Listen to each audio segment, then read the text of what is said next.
Welcome to the Navia line. This journey will be returning to the Court of Fontaine. I am Elfan, your tour guide for this trip. But I hope you won't mind if my commentary fails to do justice to the majestic views before your eyes. Anyway, the destination of this tour is the capital city of this nation, the Court of Fontaine. Even the critic who once compared the city to a cage of stone and steel could not deny its aesthetic appeal.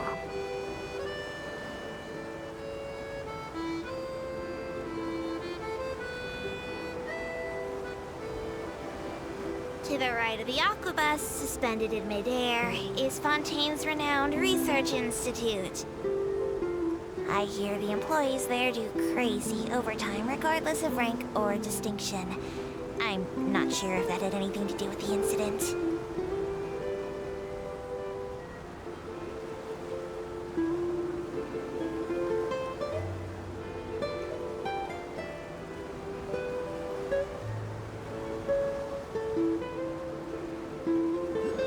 Excellent. We've reached the terminal station.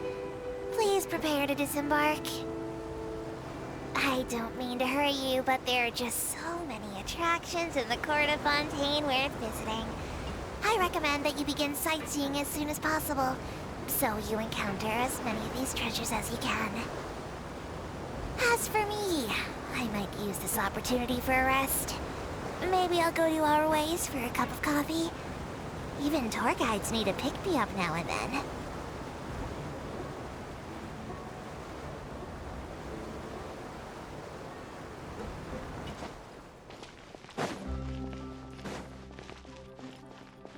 Welcome to the Court of Fontaine. Watch yourself.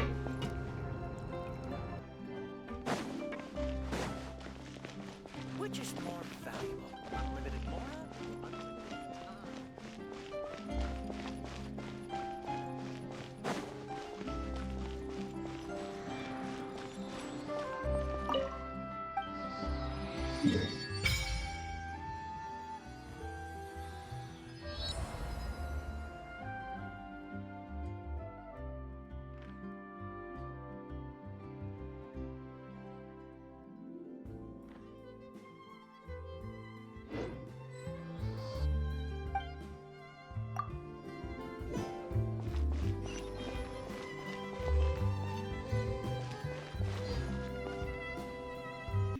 I came here several times with my father when I was little, but stopped eating here as often after growing up.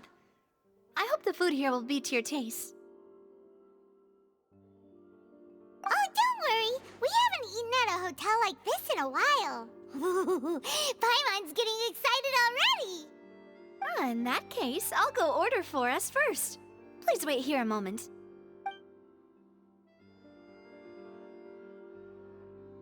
Ooh, everything looks so good! People in Fontaine sure know how to enjoy life! Why, of course. Go ahead, try whatever you like. If the food's good, I'll make a group reservation for the rest of Spina di Rosula next time. And if it's not? Well, then I'll still bring everyone. Albeit with only one dish per table. You, sure have your own way of doing things. Oh, we called this a farewell meal, but we could also treat it like a victory feast, right? We did just win that case after all. Oh, true. Very true. In that case, boss, we'll have another 2 dishes. Huh? Paimon didn't mean that you had to order even more food.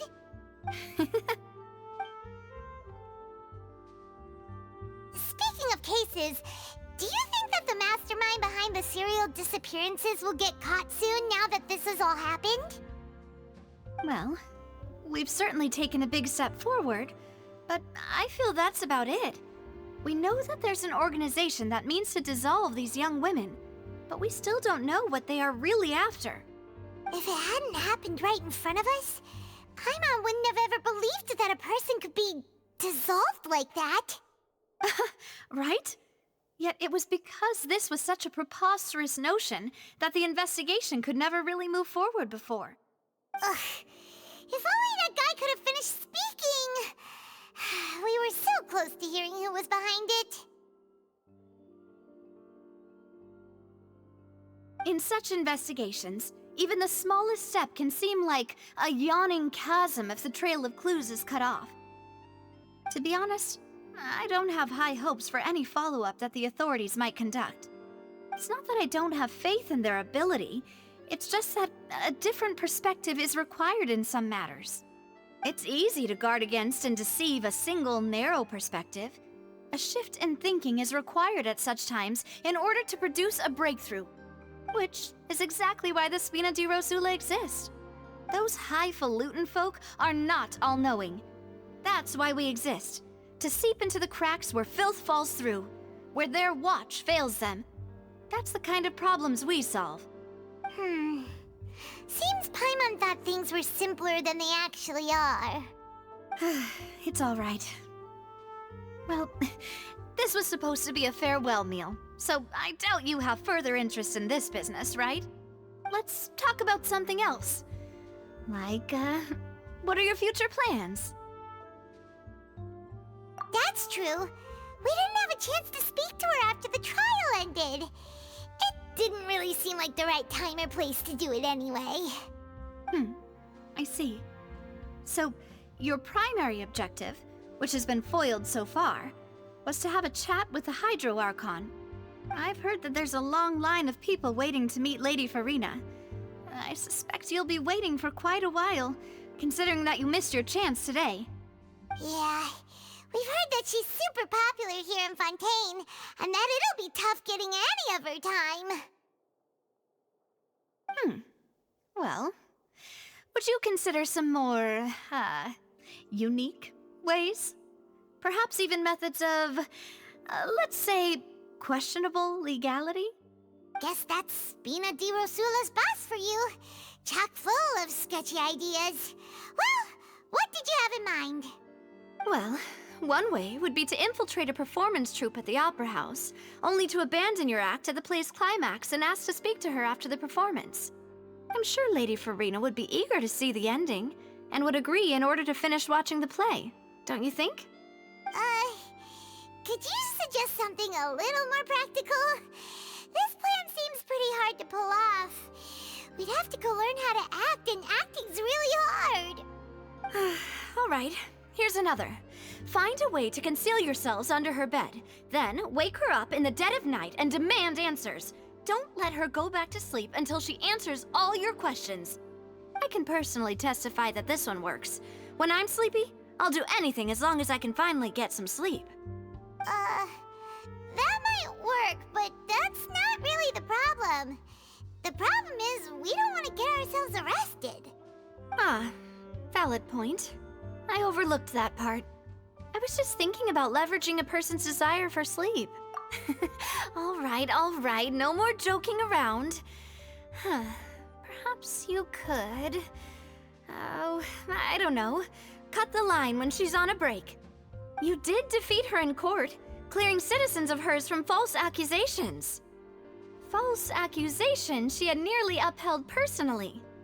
I imagine that she feels quite ashamed about the whole thing. You mean that if we catch her while she's on a break, she might be too embarrassed to refuse? Oh, that does make some sense. Why don't we give it a try after this meal? You know, strike while the iron is hot and all. Huh? Paimon, did you drink my Fanta? Was this your drink?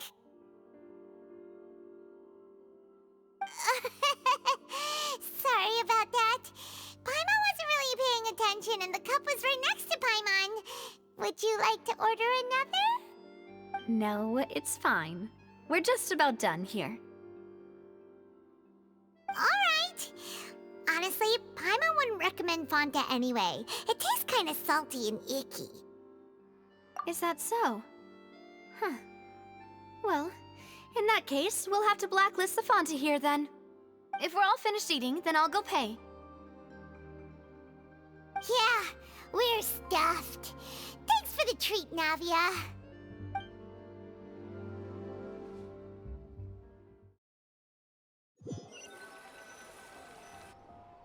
Oh, so full.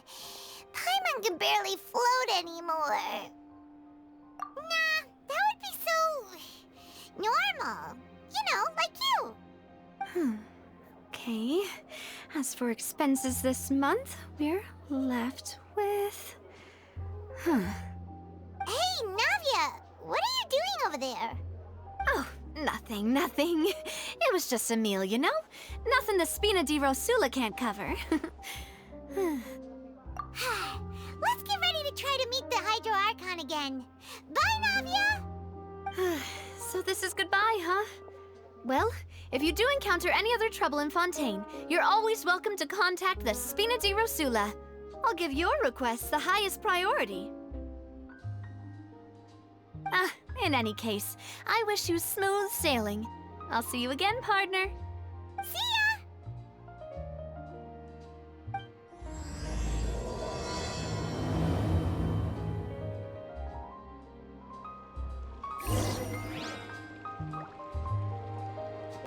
There aren't many people around anymore.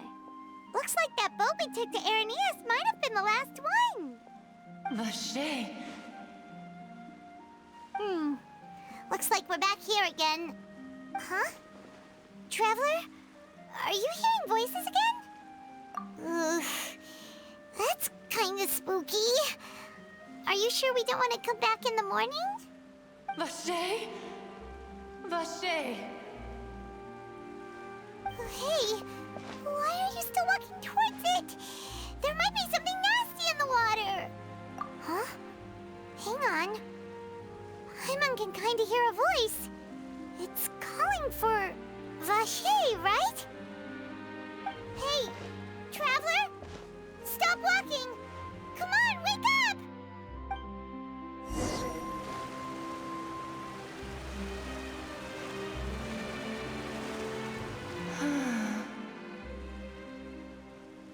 Vache, are you... my dear Vache? No, wait. You seem to be someone else. Do you know Vache? Do you know where my love is? Wait. Who am I? I'm very sorry. I fear I do not know. My memories feel like they have been washed away like a flood. So many fragments dissolved amidst the tide, never to be recovered. How much have I lost? How many things that I once held dear while on land have I since forgotten? Yes, that is what I was once. But now, I am but the consciousness of one who has lost their form. I do not know how I came to be like this either. I only vaguely remember being covered in light blue water, and then all grew dim. I also remember going to many places. I loved adventure, loved exploring places of peril. No matter where I went, Vache would go with me. I knew how dearly he loved me, and I also loved him equally as much. But now, we can no longer go back. The pain of such parting, I never knew how heavy it could be. No, our reunion no longer has any meaning. There is no way for us to create any new memories. The thought of me gives him no succor, so let it lie forgotten beneath the waters. If you meet Vache, tell him not to look for me. Tell him to move on. That is the only thing I still remember. Perhaps that is so. As I was submerged in the waters, losing consciousness, I saw Vache above the surface. His eyes were filled with such sorrow, such longing. If only I could have comforted him, told him that I did not suffer. Indeed, I had felt a great warmth. Is that what you call it? Dissolving? If anything, I consider it a form of release. It was a state of neither fear nor frenzy, with only an endless peace, like the water's still surface. I could also liken it to being a thirsty person who drinks water for the first time, and only then sees how they have lived for so long in a world of endless want and anxiety. I think I hear your companion. It's time for you to go, I think. Farewell, then. I am glad that you were able to sense my presence. Remember, if you see Vache, tell him not to seek me out any longer.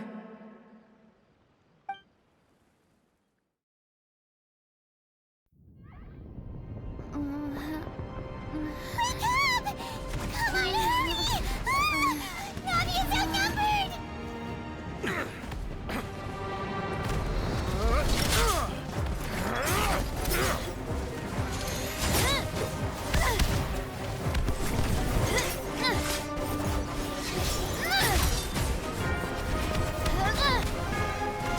Demoiselle, look out!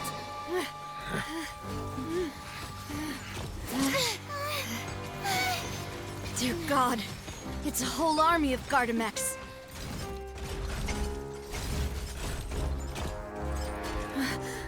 Chlorand?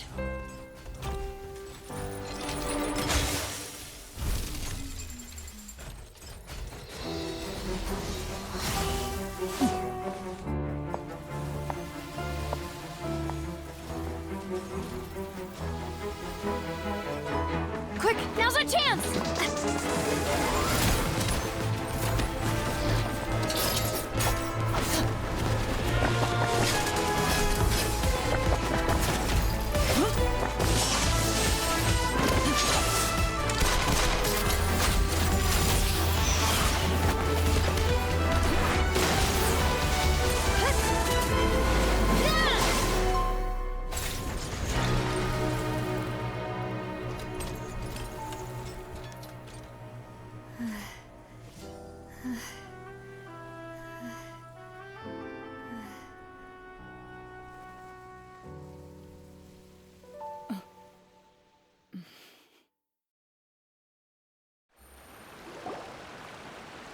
I should thank you for lending us your sword there, Chlorand. But before I do so, could you explain how you managed to show up here? I followed you. It seemed to me that danger has followed you more closely as of late. I believe that following someone without their knowledge is actually called stalking, is it not? Mr. Callus's last wish was for me to ensure your safety, and I will not betray his trust. He would do the same, were he alive today. Do not speak of my father! Sorry, Demoiselle. I was not strong enough. Thank you for your aid, Miss Clorand, but do keep an eye out for your manner of speech. I believe we all wish to avoid unnecessary emotional harm. Sorry, I did not consider your feelings. Whatever. What else do you know? How did you come to the conclusion that I'd be in grave danger? I doubt I know much more than you, but I believe that the mastermind behind the serial disappearances is very powerful. Your performance tonight will almost certainly attract their attention. I'm sure they've known about me. To be honest, I'm shocked it's taken them this long to act against me. And what about these Gardamex? I thought only those associated with the Maison Gardiennage could control them. None of these mecha have serial numbers. I was sure to check a moment ago. They are not the ones used by the authorities to enforce the law. I can only conclude that some powerful or wealthy party must have obtained them via illegal means, deploying them as a private force of sorts. What? Your point being that they're out of Spina di Rosula's league, then? Yes. Be careful, and do not act rashly. I will continue investigating no matter what. We will bring the truth to light. That's my father's true last wish. Regardless, thank you for your help today, Clorand. But if you get any ideas, tell me first. I don't much appreciate being followed. I do not think that they'll strike again anytime soon. So I shall stop following you. Good day, all.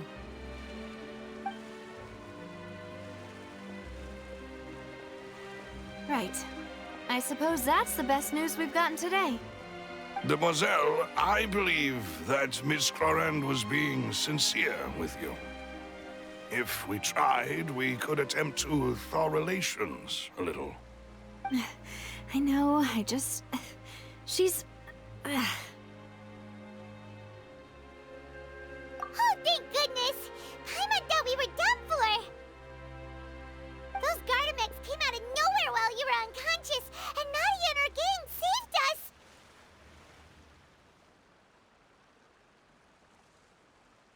Oh, and there was that champion duelist named Clorand who came out to save us too! We got lucky there. Paimon probably couldn't have fought them off otherwise. Oh, come now. Forget all that polite talk. That wasn't really a farewell meal we had back there. Not for me, anyway. In truth, I hope that every meal we have together shall be a victory feast. As such, we're still partners. There's no need to thank me. It will take 50 years for me to match Demoiselle's magnanimity. If it were me, I would have joined the Spina di Rosula on account of her goodwill long ago. All right, you two. That's enough. Actually, Navia, how did you know that we were in danger? You sure did show up in the nick of time. Well, to be honest, you're the one who tipped us off, Paimon. Huh? Really? Paimon contributed somehow? Ooh, Paimon's even more amazing than she thought! Yes, all thanks to you grabbing my drink by mistake. How did that help? After we parted ways, I was on the way back to one of our bases when I suddenly thought of what you said. That the Fanta tasted kind of salty and icky. Fanta only comes in sweet flavors, so how could it have tasted salty? The color of the drink, if I recall, had also been a bit off. So the Fanta had been spiked with water from the primordial sea? Yes, so if you hadn't drunk that cup for me... Spina di Rosula is preparing the grandest of awards for you as we speak for saving the boss. Huh? Really? I sent people to Hotel de Boer to investigate, but whoever did this left no trace at all. That's when I figured out that you might be in danger and hurried here as quickly as I could. But why would they go after us too? All we did was defend Linny in court and help clear his name. Ugh, now we're caught up in this mess too, aren't we? Well, you did foil a plan that they were probably pretty proud of, and almost got their name in the process. Speaking of which, did anything strange happen when you drank the primordial seawater? Well, it can't be coincidence that the traveler fainted just now. She said that she heard that voice calling for Vache again. Oh, and this time Paimon heard it too, but it was real faint. Does this situation have to do with the primordial seawater then? Does that mean the primordial seawater raises someone's sensitivity to hydro when it's used on people who are not from Fontaine? That doesn't sound like too much of a bad thing, to be honest. New intel? While you were out cold? Well, let's hear it, shall we? Oh, that is important. Vache. That name doesn't ring a bell. I suppose he hasn't stepped forward as a witness in court lately. Since he saw that young woman dissolve, he was at least at the crime scene. But he never gave testimony or any information regarding people dissolving in the primordial seawater. Could he have been threatened? Yes, thank you. This is very important information indeed. We will continue to investigate. Oh, you mean you'll help us investigate? Well, you did say that our farewell meal didn't really count. That means we're still partners, right? And besides, we're in this now whether we like it or not. You're not gonna let those people who targeted us get off the hook so easily, are you, Traveler? Demoiselle, do try not to look quite so pleased. You are the face of Spina di Rosula, after all. You talk too much. Well, in that case, let's head back to one of our bases, shall we? I'll arrange accommodations for you. We also have some plans to go over, and hopefully we can deepen our bonds as partners. But We'll take that one step at a time, I guess. Don't worry, you two. With us around, our base is definitely secure.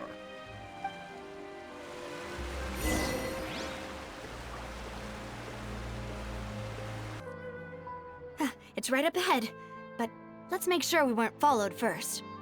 I've been keeping watch, Demoiselle. I haven't spotted anyone suspicious thus far. Very good. But let's not let our guard down for now. I shall find rooms for our respected guests. Thank you, Malus. Now, let's continue, Traveler.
This is your base?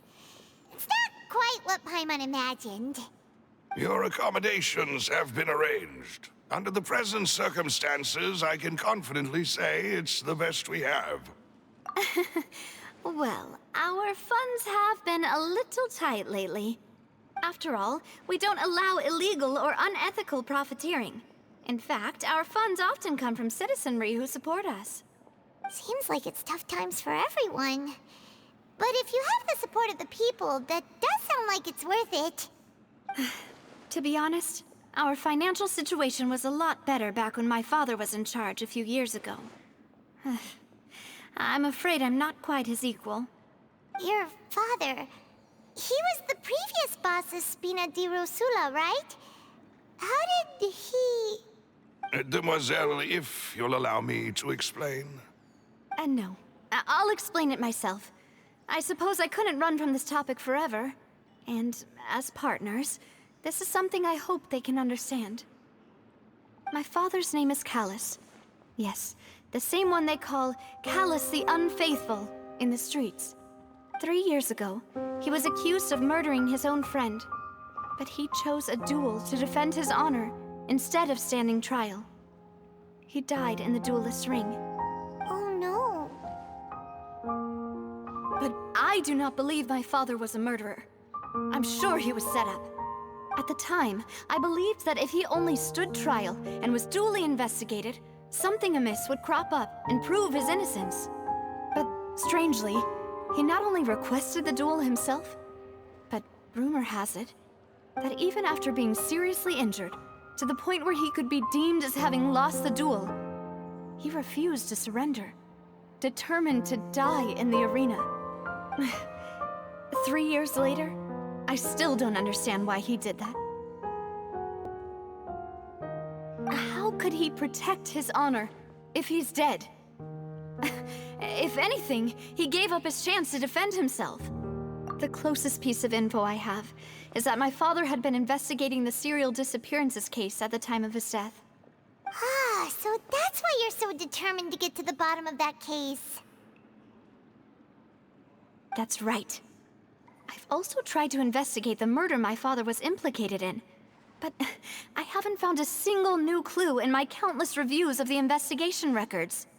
However, I believe that if the murder case is related to those behind the disappearances, they must know something. I must know what really happened. Was my father coerced? Framed? Even if he really did kill his friend, I must get to the truth. If only he'd been more open with me when he was still alive. He even hid the fact that my mother died due to complications when giving birth to me. And now, here I am investigating his death. You really are a handful, aren't you, Papa?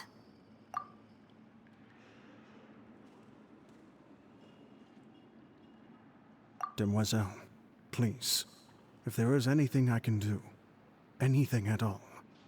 I also will never believe that Master Callus murdered anyone. There are none whom I respect more than the two of you, Demoiselle. Master Callus did so much good in life, yet all it took was one murder case for him to be dubbed Callus the Unfaithful. Even our supporters decreased greatly due to that incident, hence our strained finances at present. Wait, if Callus was such a good man, wouldn't people at least be a little suspicious when he was accused? No. Perhaps people just revel in that kind of drama. It's not something exclusive to people from Fontaine, really. Everyone's like that. People love watching the evil turn over a new leaf, but they also enjoy watching good people fall into an abyss from one slip-up just as much. But how could... never mind. If Callus was really falsely accused, we have to find the truth. He didn't deserve to have that happen to him. There is one other thing. Master Callus's opponent in the duel was Ms. Clorand. Oh, her? Well, then, isn't that as good as saying that she was the one who killed him? Yeah, that's not the sort of thing that you can just let go and move on from. Ms. Clorand has always placed great emphasis on the honorable nature of the duel. If her opponent doesn't yield, she will not stop either. She knew Master Callus beforehand and greatly respected him, but seeing how he was resolute in the arena, there was only ever one choice she could have made. It's not that I don't understand her at all, but I just can't deal with this yet. Don't worry, Navia. Paimon knows how you feel. You don't have to force yourself to do that. Afterward, Ms. Clorand told us that at the start of the duel, Master Callus requested that she ensure Demoiselle Navia's safety. Yes, that is our understanding as well. Oh, Papa. What madness drove you to ask the person who killed you to take care of me? All right, anyway, that's the information I wanted to share with you. Even if it did sound like I was just complaining towards the end. Thanks. You two should go and rest. This was quite a day after all. Yeah, Paimon's beat. Please, relax and get some sleep. We will ensure you rest soundly.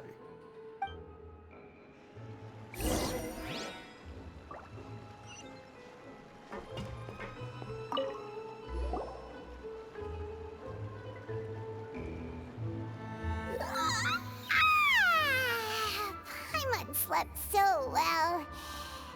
This place feels almost too safe. Huh? Navia? Where did the other two go? I sent them back to Poisson. It's Spina de Rosula's place of origin, and where we have our headquarters. There's not much for them to do here at the moment. Paimon gets the feeling that you're just trying to get them off your back. But never mind that. When did you get back? Were you waiting here the whole time? No, I just returned after going out for a while.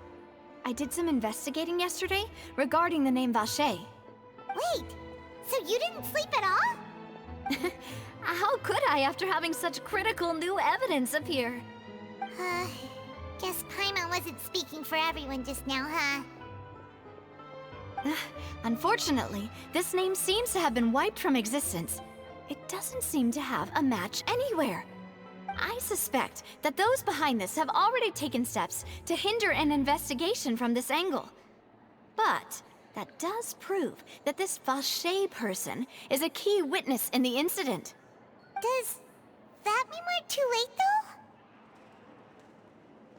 though? No. There is one ray of hope.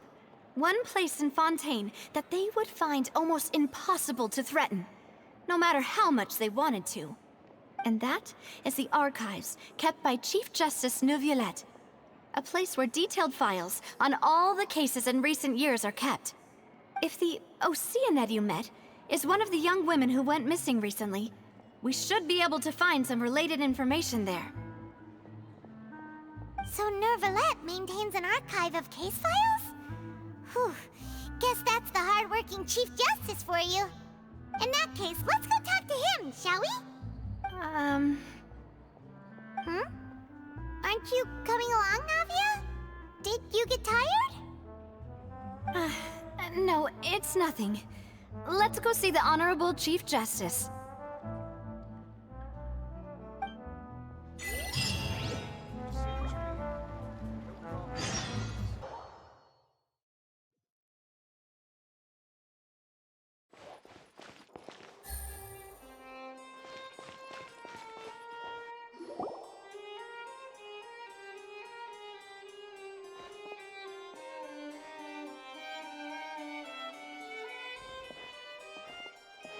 Halt! Please state your business here. The Chief Justice is presently occupied with official matters.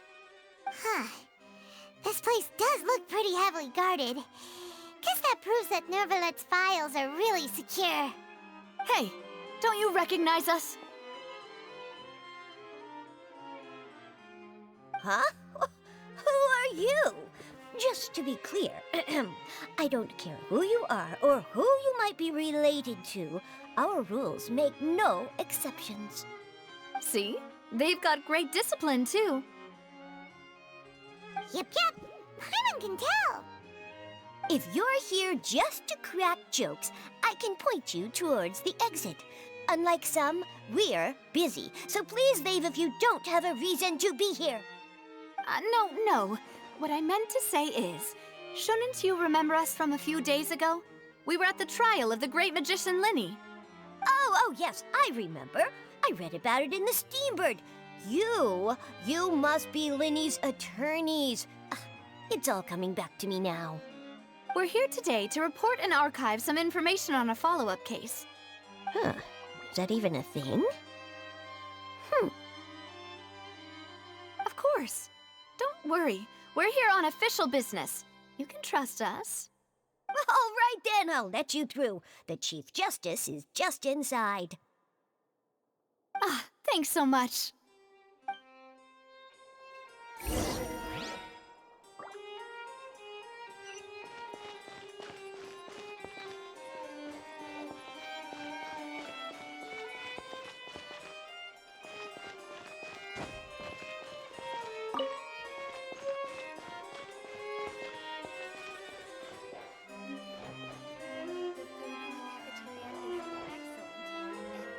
If you're new here, don't run off on your own, or you might not be allowed to leave.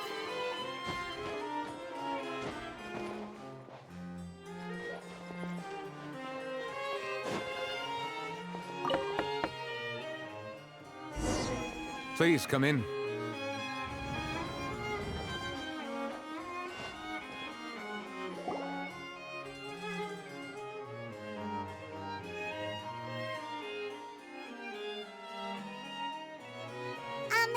Sorry to barge in, Monsieur Neuvillette. We only lied to get in because we didn't know any other way. It's all right. Please let me know how I may be of assistance to you. So you're not mad at us? We're looking for a man called Vache. He may have been an eyewitness in the serial disappearances case. If we can find him, we may be able to unearth some key information on the case. Ah, I see. In that case, please wait here a moment while I browse through the files.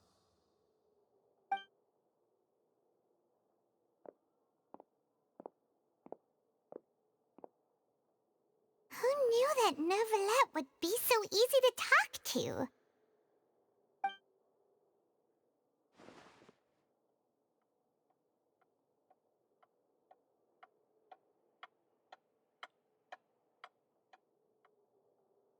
Unfortunately, I'm quite certain that no one by the name of Vache has been involved in any case, criminal or civil, in the past several years.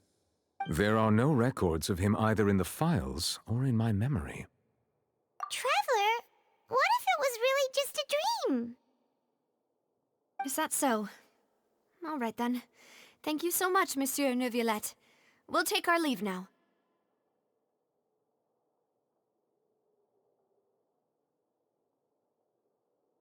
Ahem.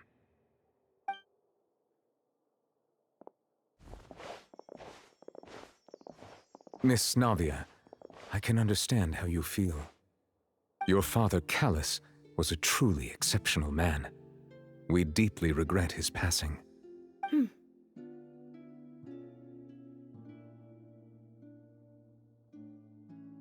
And what are you trying to say, Monsieur Neuvillette? Are you trying to console me? Extend your sympathy? Or just express some tendril of regret? No. You are not trying to do any of that. I can hear it in your voice. There's no emotion behind your words. You only said those things because you felt like you should.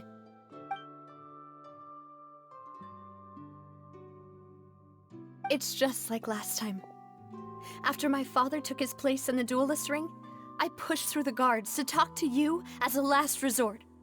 You even told me then that you thought there was something fishy with the case, yet you still allowed the duel to go ahead. In your eyes, the value of a human life is nothing compared to those cold laws you hold so dear. If you truly regret my father's death, then why didn't you call a stop to the duel? Why didn't you give me the power to stop him from throwing his life away? Why did you just let him die, despised and hated by all?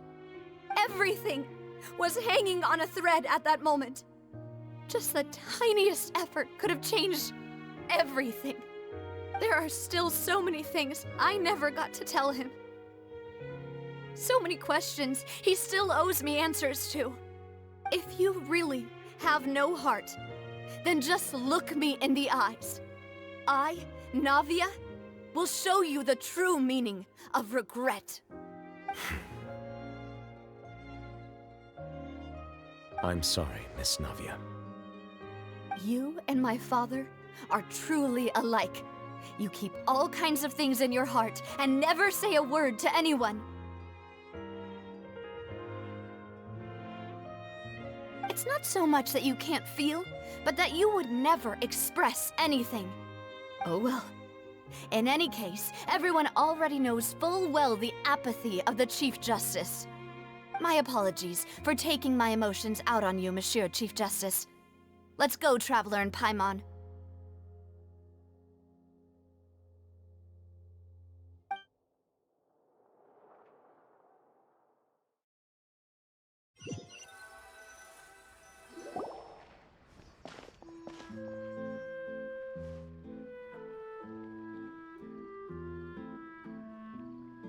Navia, are you okay?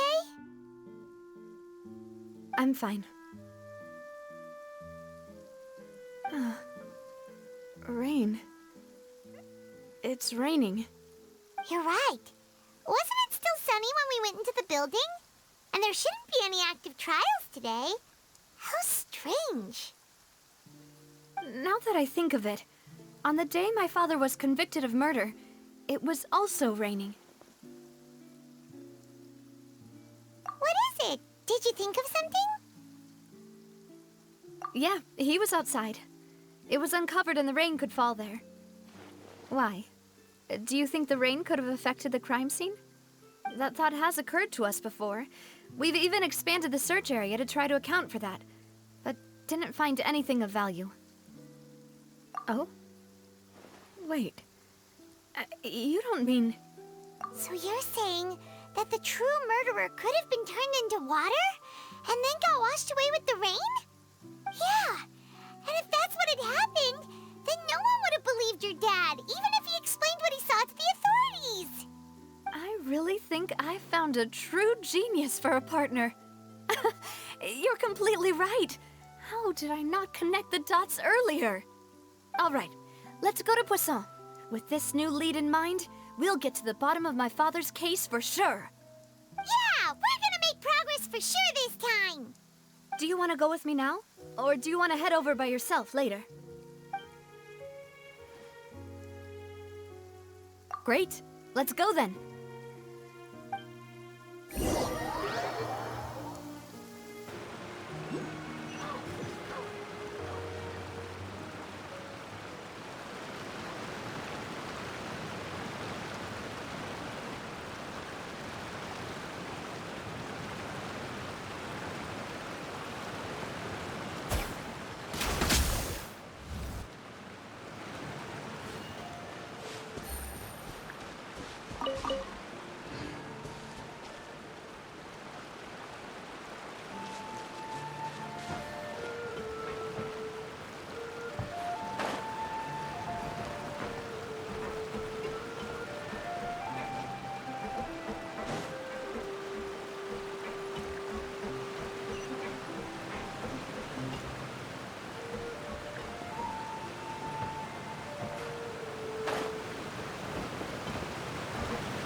Whoa, what a huge ship! Why would a ship be anchored at a place like this? There's no need to be so surprised. While it may look like a ship, it's actually Spina di Rosula's headquarters. My father was the one who asked for it to be built like this. Perhaps our taste in exterior design is the only thing we occasionally had in common. A gigantic and glamorous ship embodies discovery, opportunity, ambition, and conquest. It symbolizes Spina di Rosula's bright and limitless future. And Paimon thought you were bluffing when you said Spina di Rosula had a glorious past. Paimon was confused why a group with such a history would live in the sewers. But now that Paimon has seen this ship for herself, she's been convinced. Well, Poisson is where Spina di Rosula began, after all. It's our main base, our home.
Melus, we're back!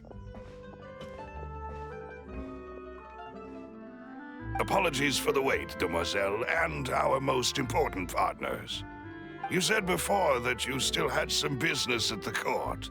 What brings you back to Poisson so quickly? About that. It's because my partner here reminded me of something really important. You see, what if my father's case had something to do with water from the primordial sea? You still remember, right, Melus? On that night, it was raining? Yes, the case was quite similar to that of Mr. Linney's. Both were what you'd call impossible murders. Could you tell us a bit more about what happened before? Yeah, of course. Many years ago, something called synth began to gain popularity in Poisson. At a glance, it was a kind of drink that could excite your mood and produce many pleasant hallucinations. Wait! Didn't that guard guy who turned into water also mention that the primordial water could be used to produce some kind of potion? Yes, he did. Considering what we know now, it's almost certain that synth is created using water from the primordial sea. If you drink synth for an extended amount of time, you'll suffer many side effects, such as losing the ability to focus or control your emotions. And if you were to stop drinking it completely, you'll experience flashes of paranoia and anxiety while lacking energy to do anything. It's an extremely dangerous substance. As he oversaw Poisson, my father was compelled to put a stop to synth abuse and called for a complete ban of it. Boss's uncompromising attitude incurred the synth vendor's wrath, but no matter how much they threatened or bribed him, he refused to yield. Not only that, Boss became determined to find the mastermind behind the synth operation and put an end to the problem once and for all. Yes, but the enemy was very cunning. So he could never get anything out of the dealers, all of whom only sold the stuff and weren't privy to the rest of the operation. Recognizing that, my father decided to contact the dealers in secret and cultivate personal relationships with them. Finally, he was able to convince someone to become his informant. The man's name was Jacques. He felt greatly ashamed about his work after seeing many families destroyed by synth abuse. That night, my father hosted a banquet at his countryside estate. He planned to meet up and exchange information with Jacques over some food. But then, we heard 2 gunshots from the courtyard. We raced to the scene and found my father, still holding a gun, and Jacques, who was already dead on the ground. Huh? How did that happen? Aren't they on the same side? Sounds just like Lenny's case, doesn't it? In both cases, the culprit seemed obvious, but neither appeared to have any motive at all. Looking back on it, though, I now believe the most important clue was something we all overlooked at the time. There were pieces of clothing left at the scene. Precisely. It's all thanks to you that I made the connection now. Back then, we all just thought they were some costumes that Jacques used to disguise himself at the banquet. But, considering it now, it's almost certain that they belong to a third person at the scene.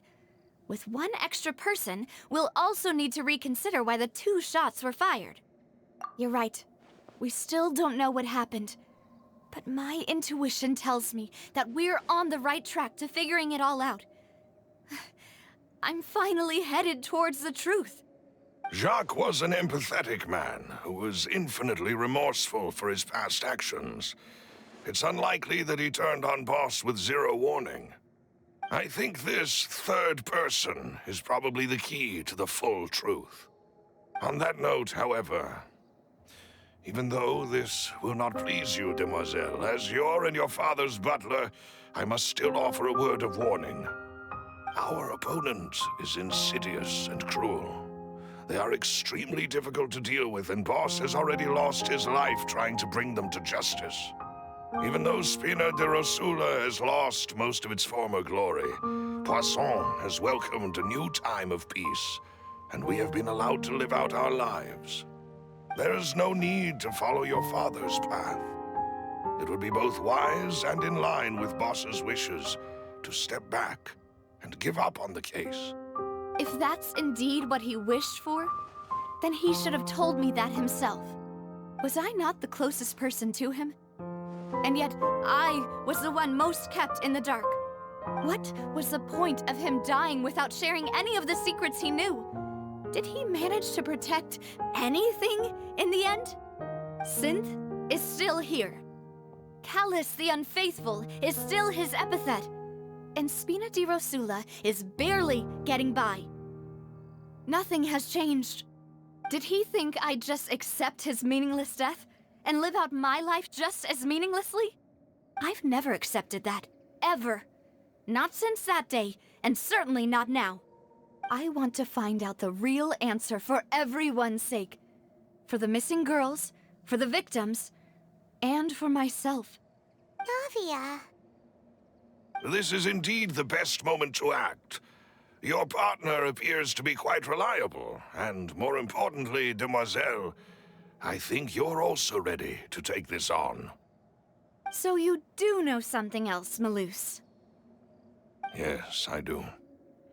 In fact, even before that banquet, Boss already knew of the connection between Synth and the serial disappearances case. But what drove all the tensions to the boiling point was the revelation that you, Demoiselle, had been selected as the next target to disappear. What?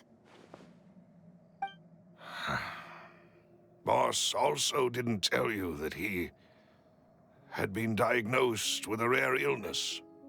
The doctors told him that he had no more than 5 years left to live.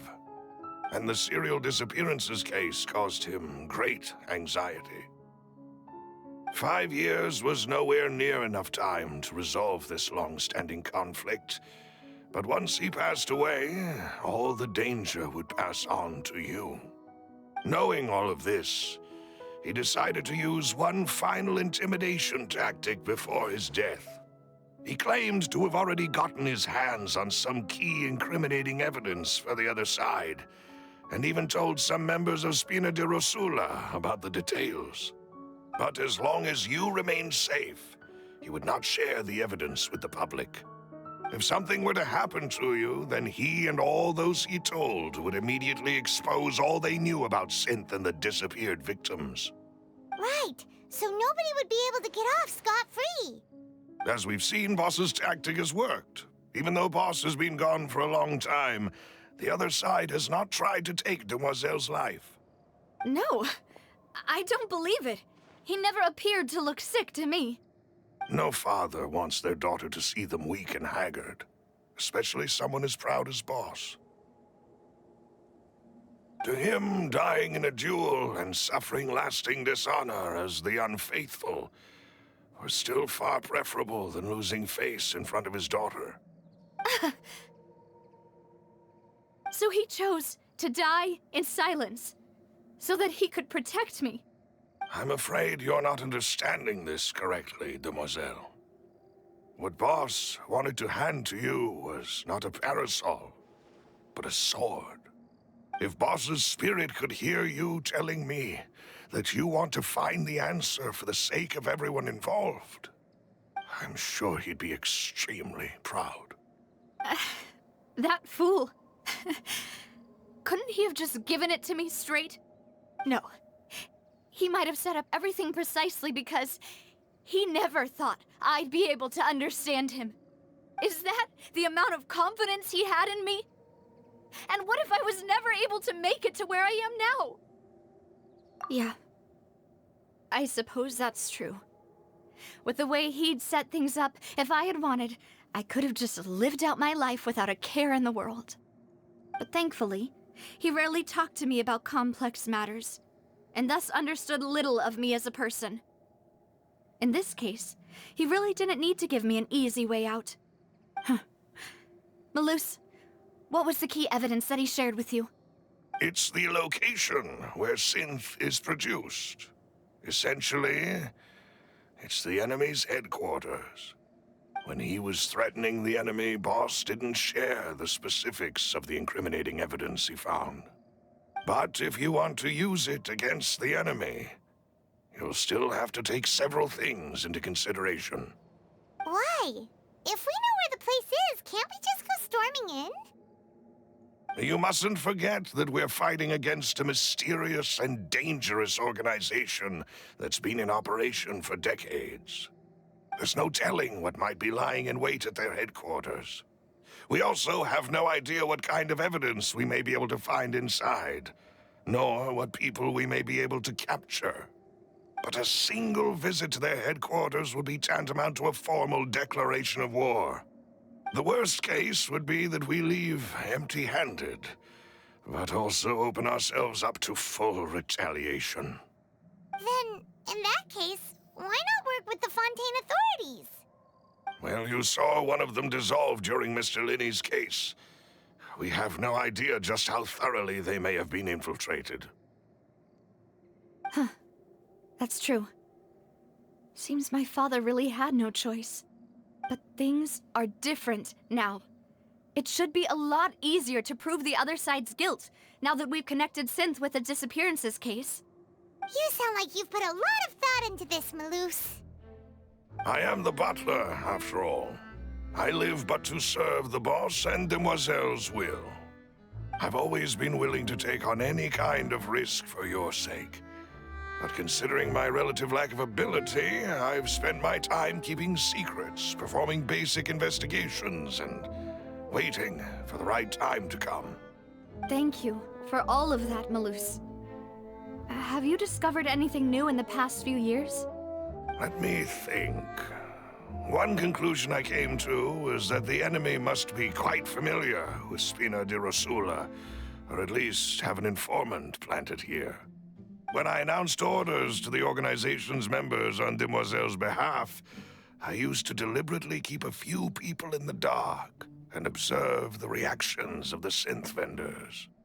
If the vendors didn't change their plans, then the individuals informed of our orders must be innocent.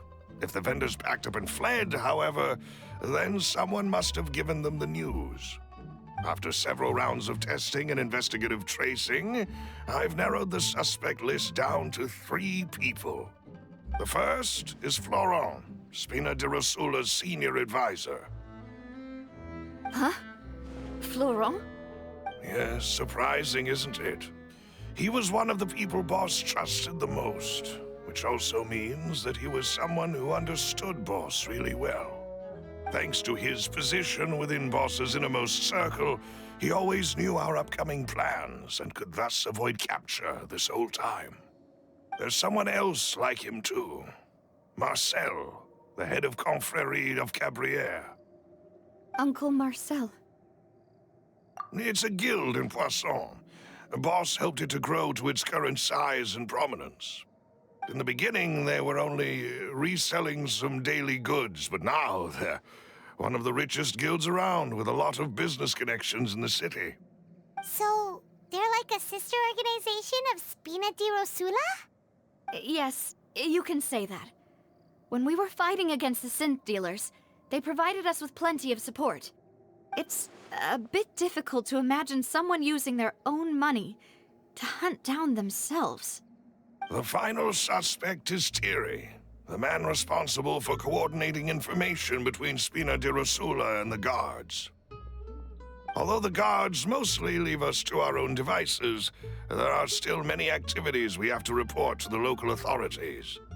Since Thierry is always in the know about our current activities, he could theoretically always plan one step ahead. I see. These are all people who I communicate with quite regularly. To think that the enemy we've been fighting against has been right next to me all along, among those I trust the most. It's almost too hard to believe. If you want to investigate them, please take every precaution to not alert the quarry. Judging from our experience, the enemy is extremely cautious. Of course. And thank you, Maloose. You've provided us with a lot of great information. You're too kind, my lady. I'm just doing my duty. And before I forget, proving Boss's innocence would also mean clearing him of blame in Jacques' death. After that incident, Jacques' wife and daughter were taken into the Spina's care. They still live in Poisson today. If it might help, you could also pay them a visit. I can make the necessary arrangements. Oh, thank you so much, Malus. You really are the best. A new case awaits, my dear partner. I hope we can work together to uncover the truth and end this case once and for all.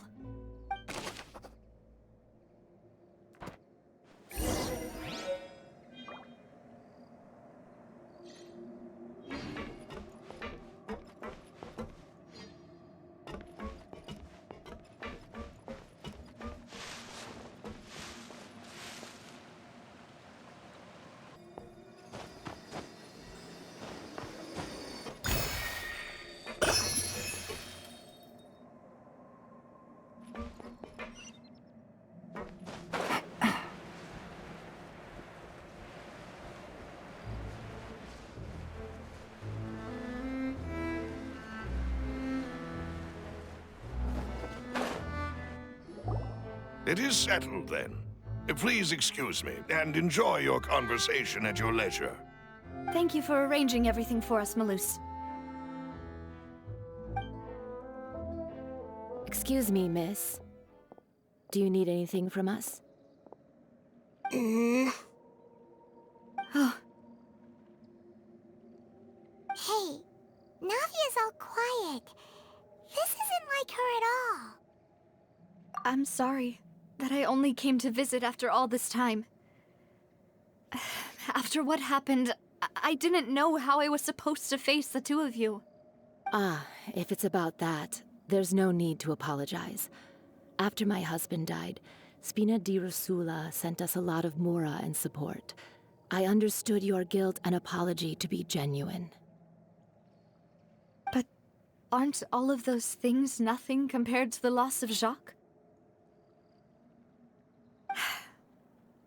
I can understand the kind of pain that comes with losing a father so needlessly. You don't understand at all. I didn't know how to face you, because I didn't know what I could possibly bring as a consolation gift. I know only the full truth could bring closure to you, and to all of us. Mm-hmm. I'm sorry. I appreciate the sentiment, but you don't have to carry all that guilt. On the matter regarding my husband, my daughter and I have more or less found our answer already. Would you mind sharing it with me? I really can't believe that my father could ever bring himself to shoot Jacques. I always knew that my husband's money was earned through others' suffering. He told me countless times that if he could turn back the clock, he would never go into the synth business again. He had many regrets, and felt that he took the idea of providing for his family too literally. For the longest time, he thought Mora was everything. So when Mr. Callis came to him with a proposal, he accepted it almost immediately. He tried to be as careful as he could, but even so, he was still found out by the higher-ups. They found out about his betrayal? Papa didn't say that exactly, but Papa did tell me that I should never be ungrateful. Before he left that day, he told me that he had no choice. It was only later that I realized it was his final farewell to the two of us. I don't know that for sure, but you could say that's the conclusion I eventually came to. Which is why I'm the one who should feel guilty. Callis had always taken great care of us, both when he was still alive and after he passed away. Even if he fired the shot that killed my husband, it was likely in self-defense. It is impossible for me to hate him for what he had done. But Mama, why is Papa still the bad guy if he did the right thing? Papa always wanted to be a good man, so why did he have to do a bad thing in the end? Well, things aren't always as they seem. You still feel like your papa was a good man, right? Yeah, Papa was a really good man. The best in the whole world. Then you should hold on to that. If a good man had to do a bad thing, then he must have had his reasons. Regardless of whether he left you a parasol or a sword. He must have done so to give you a better life. Oh, Thank you for everything you've told me. I will definitely find the truth. The current state of things is not something I'm willing to just sit back and accept. Thank you. I'm very grateful to hear this from you. Even though your personality is quite different from your father's, your determination when you speak is really similar. You really think so? That's the first time anyone said that to me.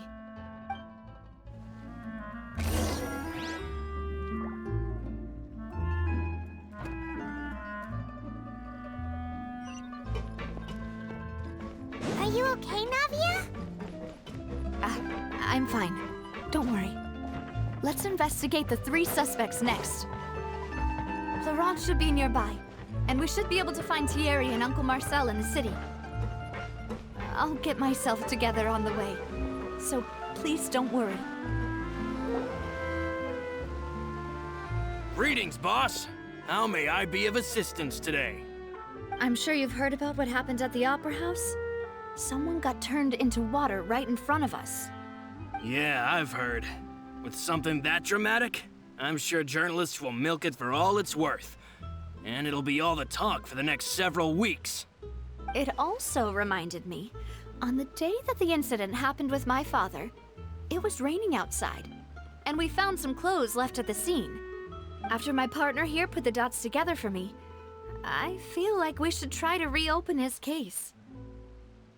Can you do me a favor and try to recall what happened that night?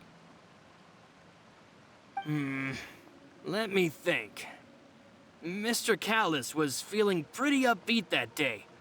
So he was drinking and bantering away with us at the table. After that, he told us that he wanted to go get some fresh air. So we let him go without thinking much of it. Who knew that we would hear 2 gunshots ring out right after? My first reaction was that Mr. Callis's life was in danger. So I grabbed my holster and made a mad dash toward the scene. But when I got there, it was already too late. Mr. Callis was standing over a dead body with a gun in his hands. All we could do was look back and forth at each other, not knowing what to say. So you also remember 2 gunshots then? Indeed. The guard said that the first shot didn't hit anyone, while the second killed Jacques. But I've never really bought that explanation. Reason being, Mr. Callis had left his gun on the table. I even made sure to confirm that before running to the scene. But according to the guards, that doesn't mean he couldn't have had other guns on his person. About the clothes left at the scene that you mentioned, do you think there was a 3rd person there who was turned into water? At least from our perspective, my father had no reason to kill, so he would also have no reason to bring an extra gun with him. The gun he was holding probably belonged to Jacques, or a 3rd person on the scene. Yeah, that makes a lot of sense. So you're saying Mr. Callis ended up with the gun because he seized it from one of the other guys? But hold on. If that's what had happened, then why didn't he share the truth with any of us? He didn't even want to face the Oratrice machine, and chose instead to prove his honor in a duel. Did he lose all faith in the courts after seeing someone dissolve right in front of his eyes? About that, Malouse told me a thing or two. So, I think I can understand why he committed to the duel. I'll tell you everything once the whole truth has been revealed. I understand. Then, I'll leave Mr. Callis's honor in your hands, boss. And if I may just say one more thing. The whole Callis the Unfaithful epithet has been a thorn in my side since the day it was invented. Many people have laughed at me for still calling him Mr. Callis, even after so many years have passed. But it was Mr. Callis's trust that allowed me to rise through the ranks of Spina di Rosula and live the life I lead today. No matter what others might say, he'll always be the man I respect the most. And he'll always be my boss. Don't worry. I will definitely find the truth.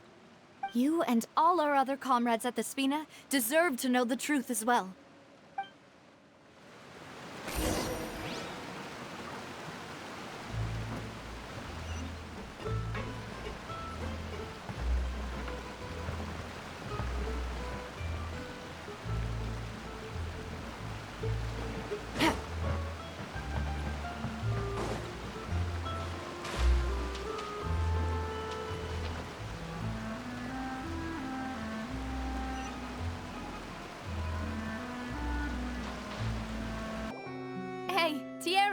it's me.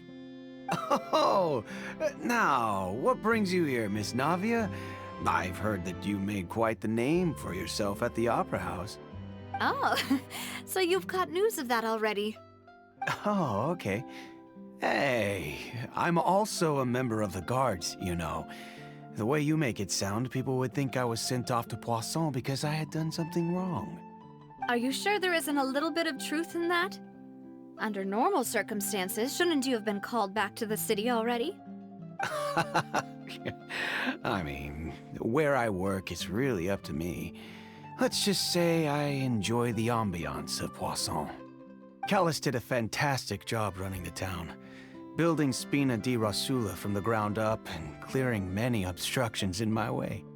It would be next to impossible for me to find a similarly easy but high-paying job in the city. Anyway, enough chit-chat. Are these two friends of yours? You, here for some formal business? Yes. These two are my partners. What happened at the Opera House made us realize that Linny's case and my father's may be related. We're trying to reinvestigate the details of my father's old case. Ah, I get it. You think there might be more to the case now that we know people can be dissolved into water, right? I was also flabbergasted when I first heard of it. If you want to go through the original files from your father's case, I can help you look for them. That'd be much appreciated. Thank you. Actually, I have another question. Do you have the authority to dispatch Gardamex? Of course. Without them, I couldn't possibly handle Poisson on my own. Why do you ask? We definitely can't use them to forcefully get more evidence for your father's case. Well, you see, just recently, we were attacked by a horde of unnumbered Gardamex in the city. So, if you hypothetically wanted to do something against me, all you would need to do is get rid of the mecha serial numbers and send them after me. Then you think too highly of my abilities. Dispatching mecha is very different from controlling them. If I had to make an analogy, when you order a dish, the chef will make it for you. You can ask the chef to cook, but not to massage your shoulders or carry your baggage. If you try to make unreasonable demands, the chef would just think you're out of your mind and ignore you completely. The same goes for me and my Gardamex. Removing a serial number is also not as easy as you might think. There are a lot of complex steps to it, and it's almost impossible to keep it a secret. So I can promise you, those mecha were definitely private units. They're certainly not cheap. So, whoever their owner is must be super rich, powerful, or both. Now that you mention it, though, being in the synth business would definitely be profitable enough to afford this. Oh, then you're officially in the clear, Thierry. Oh, well, thank you for the vote of confidence, Navia. Jokes aside, I'd like to wish you all the best with your investigation. I'll be staying in the city for a little while, so just come find me if you need any support from the guards.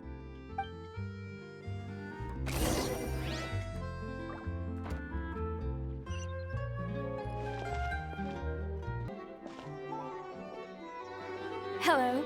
How may I help you? I'm here to see Marcel. Could you please let him know? You can just say Navia's looking for him. Sure. I will let him know right away.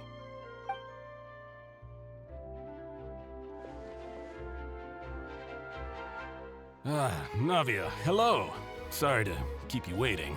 I'm not as young as I used to be, so my legs are giving out a bit. Oh, it's all right, Uncle Marcel. There's no need to stress. I just wanted to talk to you briefly about what happened in the Opera House.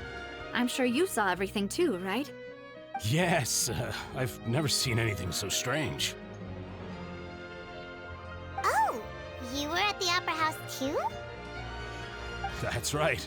I went there with Navia to see the magic show. Who knew it would turn into a whole murder mystery?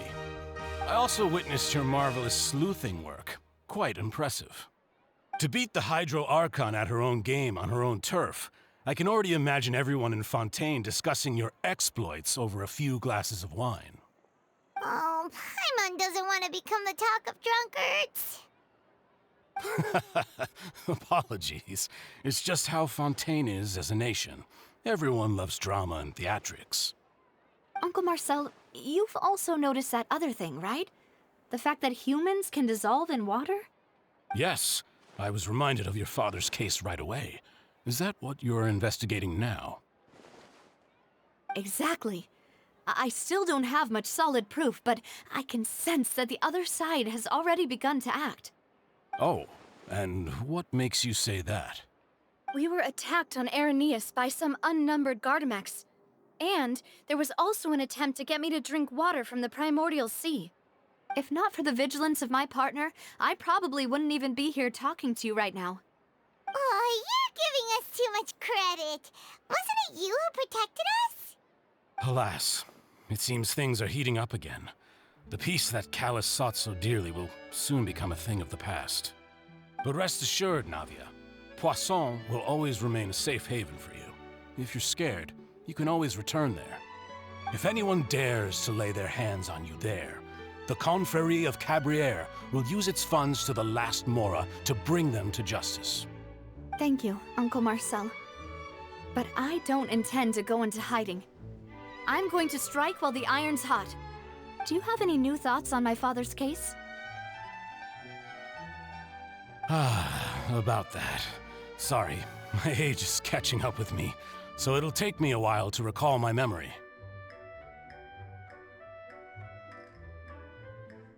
The Confrérie was responsible for that banquet, so I was out and about the whole time making sure things were running smoothly.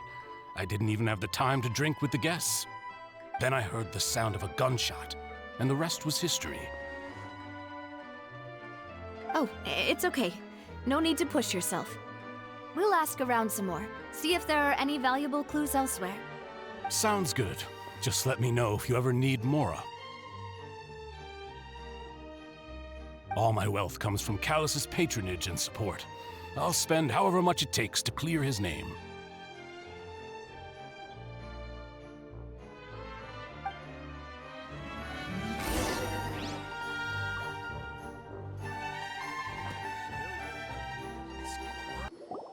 We've talked to all three suspects, purely based on their conversations with me. None of them sounded particularly suspicious. I suppose that's to be expected, though. If a single conversation's all that's needed to find them out, then my father wouldn't have needed to investigate the case for so many years. Anyway, even though we didn't make a breakthrough, let's still compile what we were able to find. But where should we start? Ah, you're right! Flora mentioned that Callus probably only ended up with the gun because of circumstance. That makes sense. According to Jacques' family members, he already told them that he had been discovered, and that he had no choice before he left home that day. If I had to guess, he probably received an order from the synth boss to kill my father.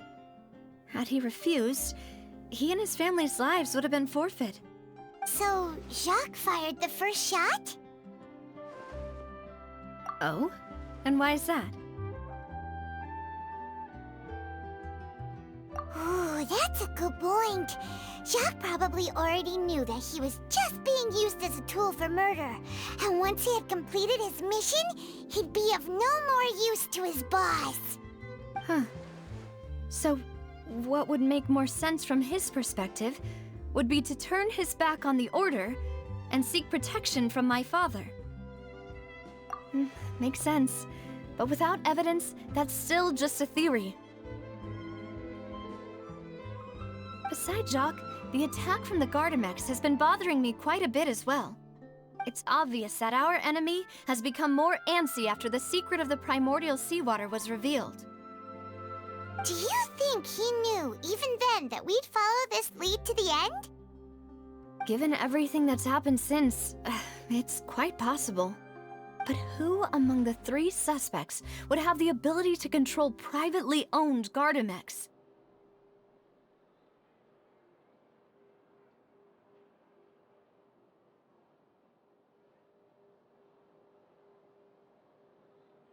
Thierry, you say? Huh. It is possible that he's figured out a way to convert the Gardamex for personal use. But I didn't feel like he was lying when he was talking to us about the mecha.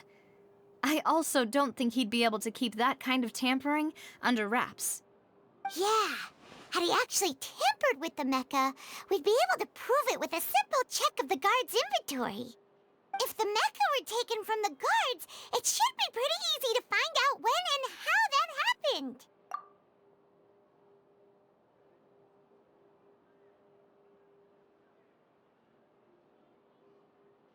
Florent? It is true that he was closest to my father, and thus had the best chance of learning about his dealings with Jacques. But as Spina di Rosula's advisor, his work mostly deals with personnel and security, so he shouldn't have much means when it comes to finances.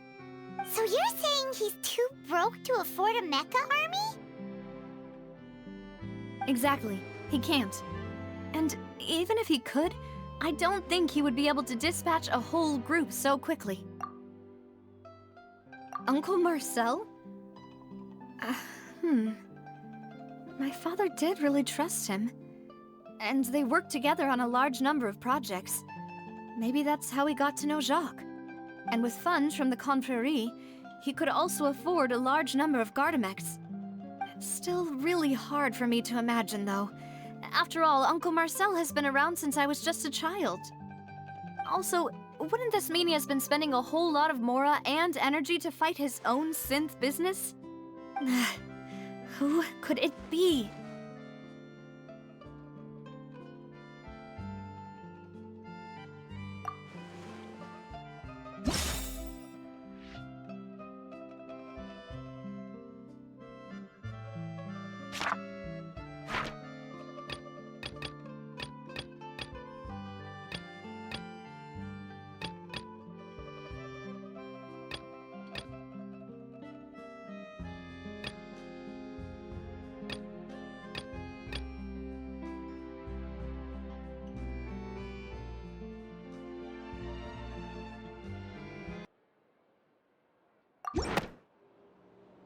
You know, if you think everything through, Uncle Marcel is indeed the most suspicious of them all. Could we be missing other suspects? Malus didn't know about the people turning into water thing when he narrowed it down to these three, did he? Malus has always been very reliable, and his judgment of others' trustworthiness has been fair and well considered. When he laid out his case for the three, the rationale he gave me made a lot of sense as well. The suspect is knowledgeable about the Spina's internal affairs, has the means to dispatch Mecha to assassinate us, and possesses significant intellect and foresight. Even if I don't want to believe it, I'm starting to see how things could all tie back to Uncle Marcel. Well, we still have another trump card on top of all the theorizing and speculating. Yes, Malus did say that charging straight in there would be extremely risky, but we don't have any other options right now. We need far more solid proof before we can hope to go charging in on our enemy. Navia, here you are. Oh, I've been looking for you. Huh? Aren't you the guy from the guards? Did something happen? Yeah. News came from Arrhenius just after you left. We've got another trial on our hands. Wasn't that place built specifically for holding trials? What's so newsworthy about this one? I know. But they said the person they're putting on trial is a Fatui harbinger called Tartaglia. What? Is that someone you know? Yeah, we know him. Maybe even a little too well. Well, he's been accused of being the true culprit behind the serial disappearances case. It's absurd, don't you think? Wait, how? None of our investigations have had anything to do with him. That's what I thought was strange about it, so I came to tell you the news right away.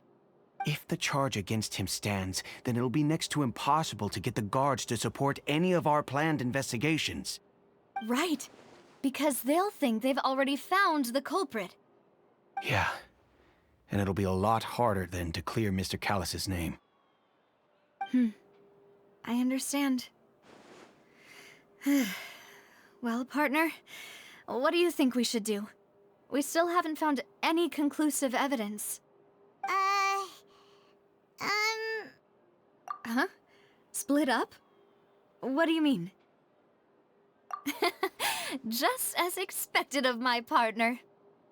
Since this is a trial about the serial disappearances case, the culprit's attention will be focused on Irenaeus, leaving his home base wide open. You're right. This is our best opportunity. All right then, let's do this. I'll stall them at the Opera House and charge Marcel as the true culprit. I won't have any chance of making that charge stick, though, unless we find more evidence. It'll be up to you to make it back in time and hand the decisive evidence to me. We'll help you, just like you helped us in Linny's trial. Demoiselle, please allow us to accompany you. I'm ready. Ah, Malou, Silver. When did you two get here? We heard that you'll be leaving Poisson and figured that you might require our assistance. It's our hope that your confidence will be bolstered with the two of us by your side. Thank you so much. Then, let's make haste for Irenaeus. Paimon, Traveler, I'll see you at the Opera House. See you then!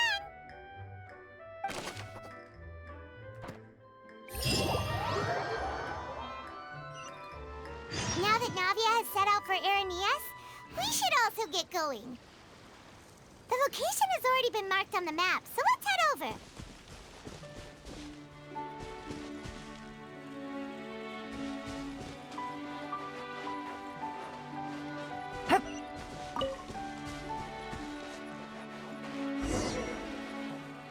Huh. According to Malus's info, the synth production base is underwater. Let's go and try to find the entrance.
finally found it!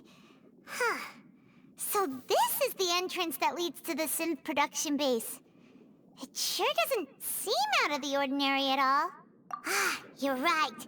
An important place like this is bound to have a ton of protective measures and mechanisms. Navia's probably arguing up a storm right now to stall for us.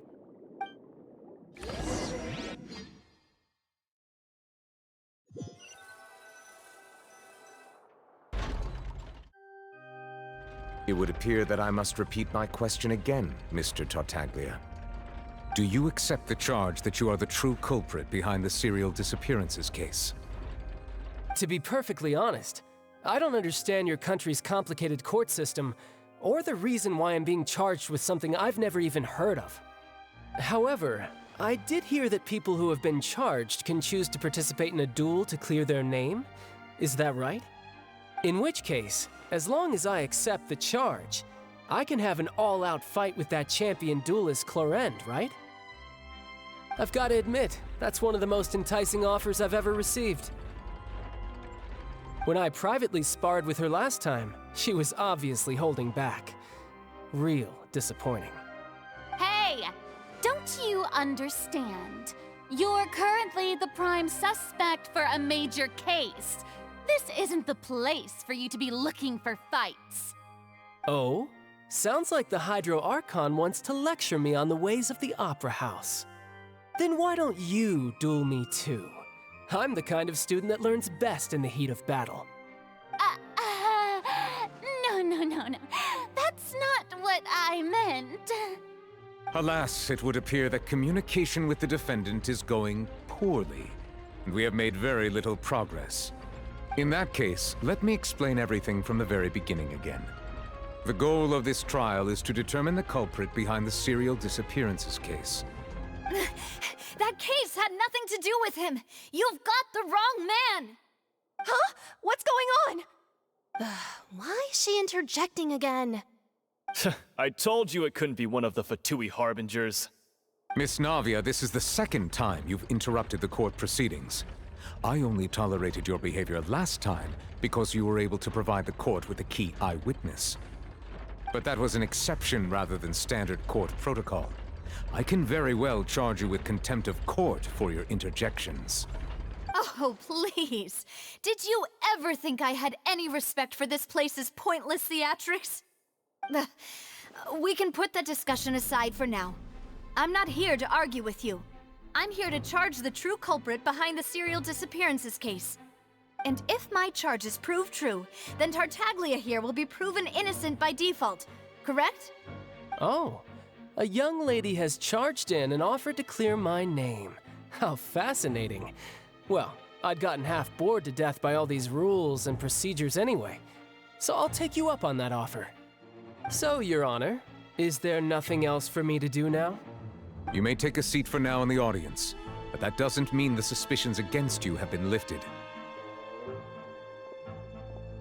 Now then, Miss Navia, who is the person you would like to charge instead?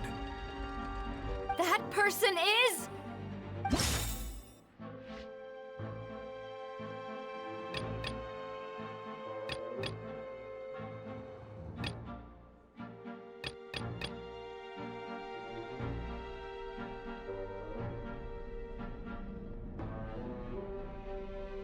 Marcel, the head of Confrérie of Cabrières!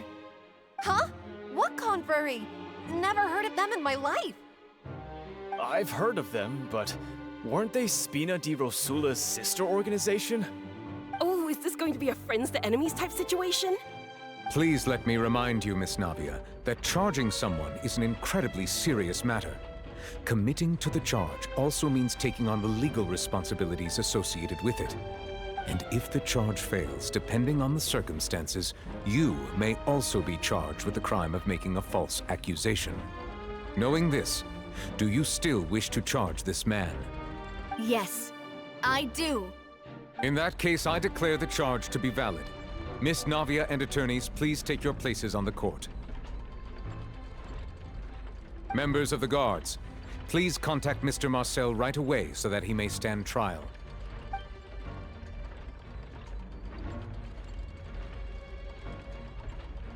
Mr. Marcel, you will not require an attorney. Is that correct? Apologies. It all just happened so quickly. I still haven't figured out what's going on. I think an attorney won't be necessary. This is probably just a misunderstanding between me and Navia. Very well. In that case, since both sides have now arrived, Miss Navia, please present your charges. I would like to take everyone back to 3 years ago, to the case of Callus the Unfaithful. Only through elucidating what really happened in that case can we connect all the dots for the serial disappearances case. Navia, do you really think that I was the one who killed your father? Come on, why would I do that? Callus was my benefactor, and remember, both you and I only ran to the scene when we heard the sound of a gun. If that's enough to make me a suspect, wouldn't that make everyone at that banquet a suspect as well? I think there's no point in getting into the specifics right now. The audience doesn't even have the big picture yet. Even I'm struggling to remember some details of that case. Exactly correct, Your Honor. I must refresh everyone's memory about that case before I can explain my charge and reasoning. I see. In which case, I will recount the findings about that case as originally recorded by Maison Gardiennage.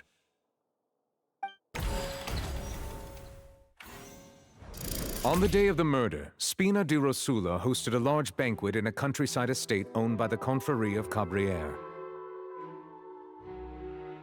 During the banquet, all attending guests heard 2 gunshots from the courtyard. When the guests arrived at the scene, they found the primary suspect, Callus, holding a gun, while his acquaintance, Jacques, lay dead from a gunshot wound. The guards' investigation did not recover any other firearms from the scene. As a result, they concluded that the suspect's first shot must have missed, while the second must have taken Jacques' life. The suspect did not dispute this conclusion, and also declined to defend himself in court. Instead, he chose to prove his innocence through a duel. Callus was defeated by champion duelist Clarande in the ensuing duel, and soon succumbed to the injuries.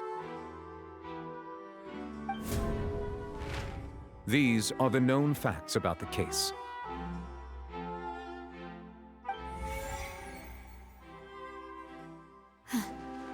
The one with the motive to kill was Jacques, not my father.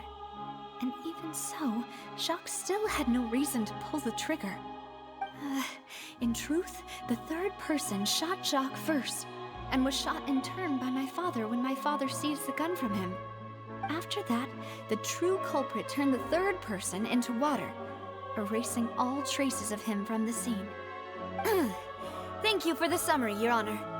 Of course, the guard's conclusion appeared quite sensible to us at the time.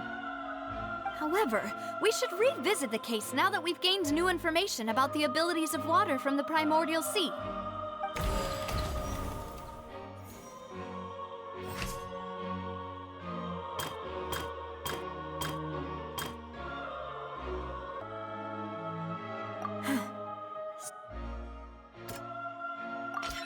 The testimony of the victim's family confirms that Jacques had thoughts of assassinating Callus when he set out for the banquet. However, in the end, he reconsidered, and instead shared everything with Callus, hoping to seek the latter's protection. Unfortunately for Jacques, the true culprit had already considered this possibility, and had sent out another assassin.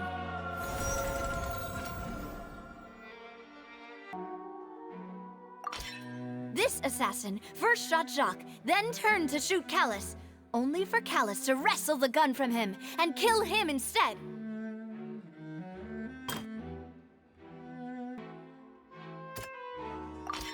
A pile of clothing was found at the scene. The guards once believed they were used by Jacques as a costume to disguise himself. But now, it is clear that the clothes were proof that there was a third person at the scene, and that they were turned into water after committing the murder. Since it was raining that day, the culprit was confident that they could use the rain to wash away all traces of their dissolved accomplice. Realizing this, the true culprit caused the hired assassin to dissolve into water, leading everyone to believe Callus was responsible for Jacques' murder. This is the true version of events.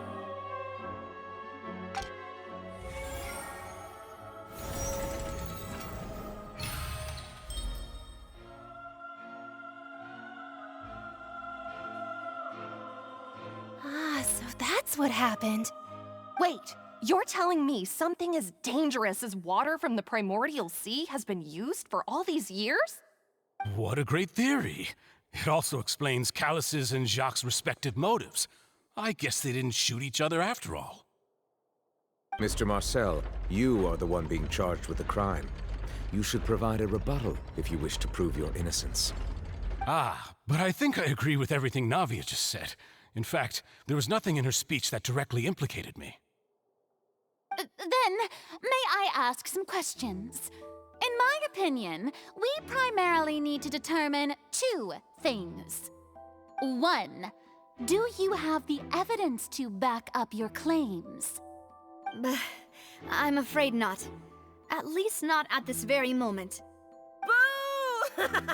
If you don't have any evidence, you should just go home! I may not have the evidence with me, but I know where I could go to collect it. If we look up the deserted clothes against a record of people who went missing around the same time, we should be able to find a match.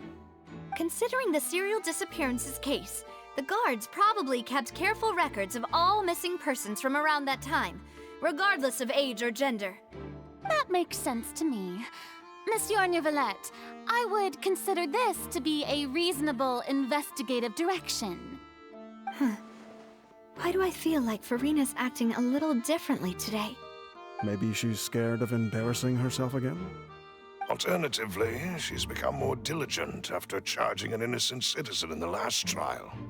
My second question has to do with the ensuing duel. If the truth is indeed as you described, then why didn't Mr. Callus explain himself in court? If he had testified that a person had been dissolved, he could have at least mounted a defense. I've thought about this too, and the answer is actually pretty simple. He felt there were things that were more important to him. The dissolving power of water from the primordial sea is an important secret for the true culprit of the serial disappearances case. My father could have exposed it for all to see, but he chose to take it to the grave. At that time, Spina di Rosula was in dire straits, and his reputation had already been shattered. He had no guarantee that going forward with the truth would allow the culprit to be brought to justice. What was certain, however, was that it would paint a gigantic target on my back. Boss once told me that Demoiselle had already been selected as the next target of the serial disappearances case. What? If the secret had gotten out, the culprit would have fought an all-out war with Espina right there and then. I wouldn't have been the only one in danger. All of us would have stood to lose our lives. Of course, the guards might eventually figure out the truth of the matter and determine that we were in the right. But what good would that do? How can a hollow verdict protect anyone? Had this opera house ever given my father any kind of confidence in its brand of justice, Spina di Rosula would have had no reason to exist. But by staying silent, we retained the ability to deter our opponents and continue the stalemate. I was able to become Spina di Rosula's president, which made me harder to target, as well as giving me more time to grow and learn. And once I have figured out the truth and stepped up to the challenge, I will do what this opera house cannot, and restore my father's truth and honor back to him. So, you mean to say, your father intended to die in the duelist's ring? That's right. Do you have any proof? Of course. All you need is to ask his opponent, Clarand. I don't need your apology, your guilt, or your support from the shadows. You don't have to do anything for my sake. But since he entrusted his will to you, Clarand, you should tell us the truth about his sacrifice. So, during the duel, did you believe that Callus was intending to die? Yes, I did. As a champion duelist, I've fought many battles and taken a countless number of dishonored lives. In my line of work, I've seen all kinds of people give their all for the faintest hope to continue living. Some were determined, others passionate, and some even manic and twisted. Just one look and I can tell if a duelist is hoping to live, or if they're looking to die. I hereby swear on my name and honor as a champion duelist that Mr. Callus never intended to leave the ring alive. Since that's your testimony, I have no more questions. It appears there really are good grounds to reopen this case. I concur. However, Miss Navia, you still have not explained the link between your father's case and the serial disappearances case. Right? What she said was fascinating, but kind of beside the point. Wait, weren't they just talking about the serial disappearances case? Of course, Your Honor. The two cases are connected via a matter of timing. In my father's case, the culprit intended to kill both Jacques and Callus. As a result, they planned to act after hearing 2 gunshots. And at the end of Linny's trial, the culprit also only dissolved the victim in front of everyone because they realized they were at risk of being identified. The culprit could only time their actions so precisely if they were already at the scene. Coincidentally, Marcel attended both the banquet and the trial. So that's why you suspected me. Even after hearing your reasoning, I still can't help but find it a little preposterous. I'm used to it, though. You've always been an impulsive and sentimental child, Navia. It's one of your most endearing traits. No need to appeal to pathos. I won't try to refute your points one by one, but even if everything you just said was true, can you prove that I was the only person present at both events? On top of that, does a person have to be physically present to control the timing? Can't someone remotely monitor the place? Don't know what she can say to that. I know that even with that, you might still think you can reduce the list of suspects with some further investigations, until I'm the only one left on the list. Alas, who won't feel at least a little hurt by an accusation of murder from a girl you see as your own daughter? But if I were to dismiss this completely, you'd also think I'm not being considerate of your feelings. Ah well, let Uncle Marcel teach you another lesson. Do you know what the biggest flaw in your reasoning is? I suppose you're gonna tell me anyways. It's timing again. I'm a businessman by trade. From that standpoint, there's no reason for me to kidnap young women. It's a high-risk action with nothing to gain. In addition, I left my home in Snezhnaya when I was young to come to Poisson and work in some trade. My business only thrived when I received Callus's patronage. But the disappearances began before I ever stepped foot in Fontaine. I do apologize, demoiselle. This was my mistake. No, it's not your fault. I'm sure he had come prepared. Is there anything else you'd like to say? Would you like to check the date of my first business license against the first known case of the serial disappearances? You can also take a look at my border entry records, or ask my friends and family when I left Snezhnaya for the first time. Could those records and testimonies do something to appease the unspeakable anguish in your heart? Seems like she got the wrong guy. At this rate, Navia will be convicted for falsely accusing him. I think you've done a superb job of dissecting your father's feelings as he neared the end of his life. But aren't you going against all of his wishes and expectations right now? He wished for you to become more rational, collected, and conscientious, instead of dwelling only on your own feelings. Once you've learned to be more considerate of others' feelings, and to stop rushing headlong into things, you'd have met most of his expectations. This isn't just about me, and it never has been. The biggest difference between me and the rest of the victims is that I still have the ability to search for the truth, while that same agency has long been taken from them. The people whose families were destroyed by synth abuse, the people who lost their loved ones to the serial disappearances, and the people who suffered tragic ends due to their sense of justice. Many people's images are flashing before my eyes. I'm sure some are coming to those of you in the audience as well. And whose image do you see, Marcel? Is it a man named Vacher? Huh. Oh, so you do know that name. I'm merely surprised you'd suddenly say the name of someone I've never even heard of. I was waiting for you to say that.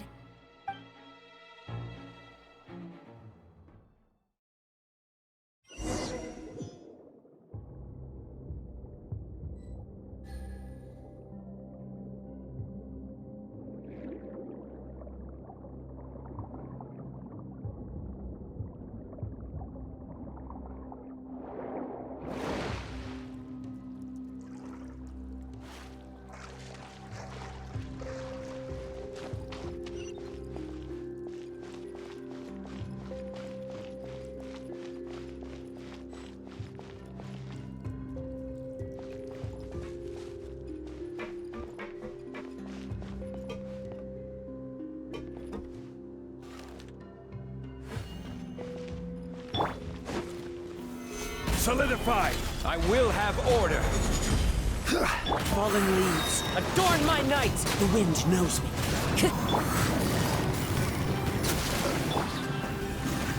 Right here, right now.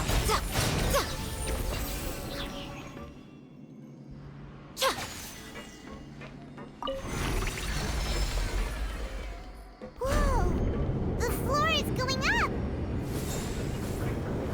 Is it because of this mechanism in the middle? That guy really prepared a lot of stuff for this place.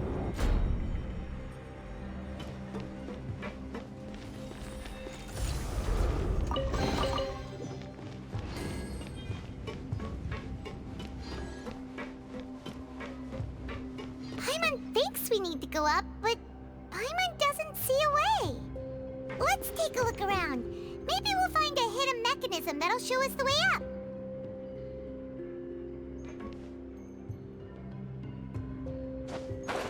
Yeah.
The water level is rising!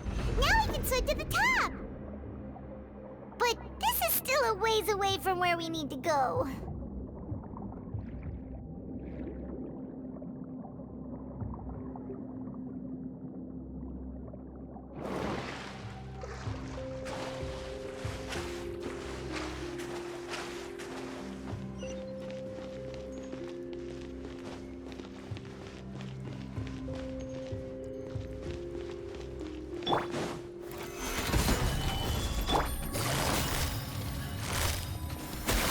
Right here.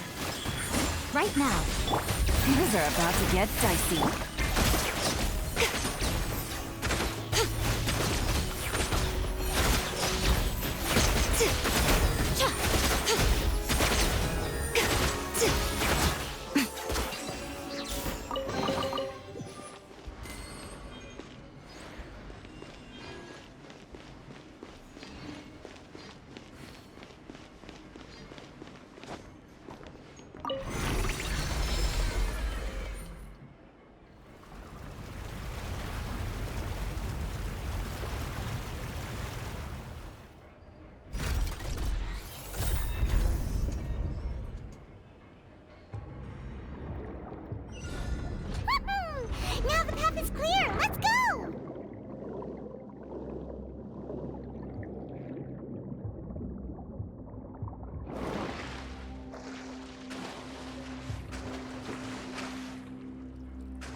Order guide you. Stabilize. As one with wind and cloud.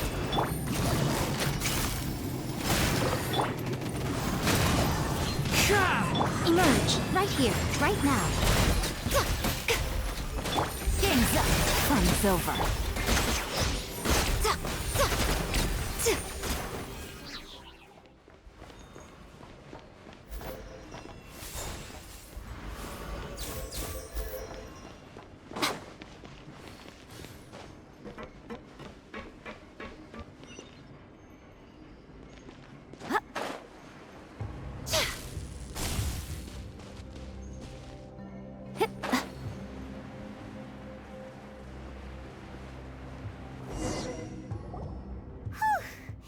After all that, we finally made it to the innermost sanctum.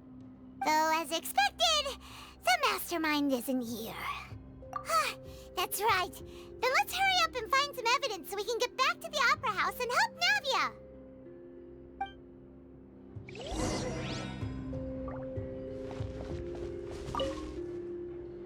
What's all this? Aw, it's a bunch of really cute things. Pink accessories, a hair tie, a necklace, even a makeup box. Oh, Paimon sees it too, but why are all these cute things labeled with different girls' names? Huh? You mean the girls from the serial disappearances? They were brought here? And then they were turned into water.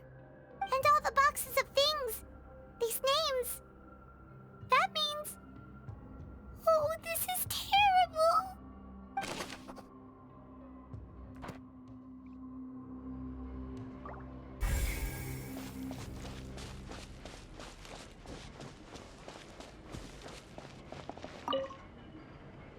Let's see what's written here. Nothing escapes Detective Paimon's eyes. Callus. Navia's father. Oh, this seems to be an investigation report on him. Yep, it's about finding someone to assassinate Jacques and Callus because of a lack of confidence that Jacques himself would go through with it. This should prove the existence of the third person, right? We still have not determined the exact content of the key information Callus has passed on to certain members of his organization. The old dog's a real menace to deal with. Even if he abides by the promise he's made to us, he will still have the upper hand. He can act whenever he wants to make our lives miserable. The only option left is to remove him from the picture entirely. I concur. Let's send someone to kill him. He won't declare war as long as we don't touch Navia. Oh, seems like we've got a bunch of correspondence between the higher-ups. They're all just so evil.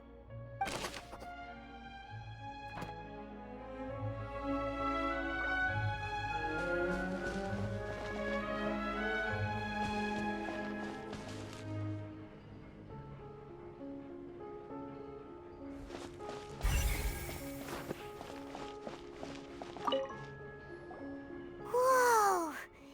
There's so much synth here! And so many bottles of ingredients that probably just contain the waters of the primordial sea. Mixing in progress, ready to drink, stock sample? Huh. They've also got all the synth pretty clearly labeled. Whoa, there's even fruit-flavored synth? Yep, it's super obvious.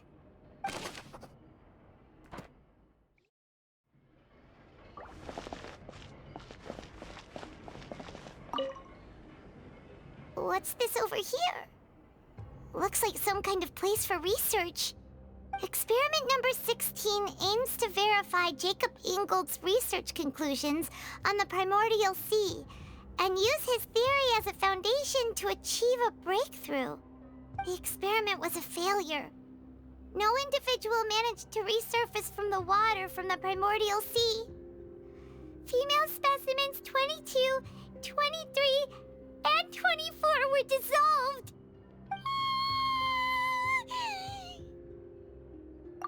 worry, Traveler. Paimon will try her best. It's just that Paimon's never read something so scary before. How can someone write something that terrible in such a matter-of-fact tone? You read the rest. Paimon's too scared to keep going. So that's why he did all of these experiments. Wait, did he really think he'd be able to find a way just by dissolving people over and over? That's just insane! Huh? Isn't that the name you heard by the fountain? Paimon thought he was an eyewitness in the serial disappearances case. You mean Vache is the one who did all of these... experiments? So that's it! Vache was no victim, but personally took his lover and... No, that's not it either! If that's the case, why would he want people to resurface from the water? In any case, Paimon will write it all down.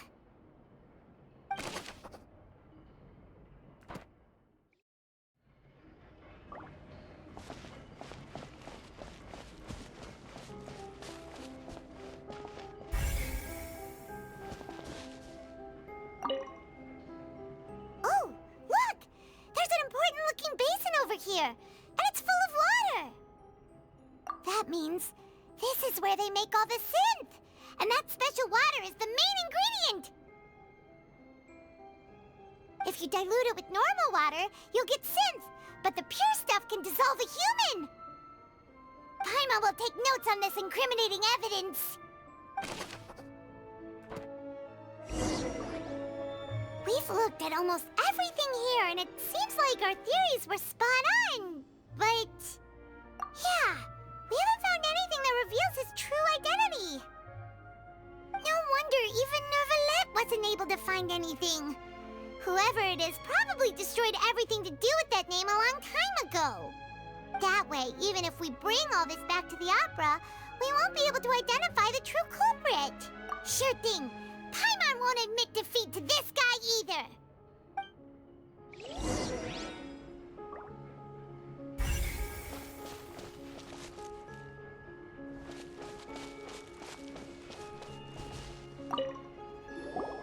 You take that side and Paimon will take this side. Check everything carefully. We'll find something for sure.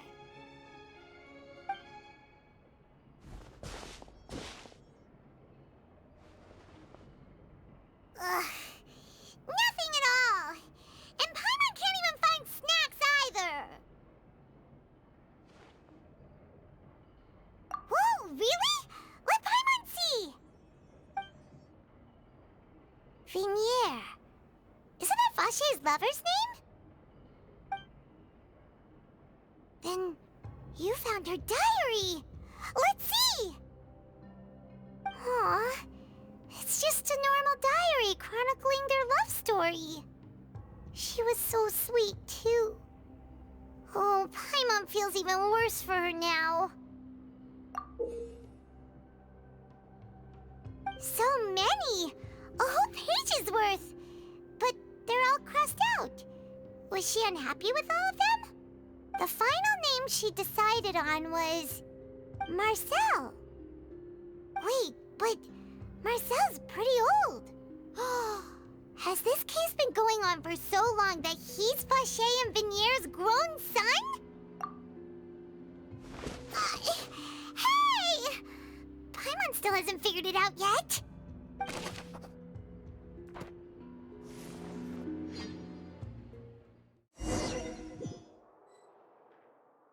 And whose image do you see, Marcel?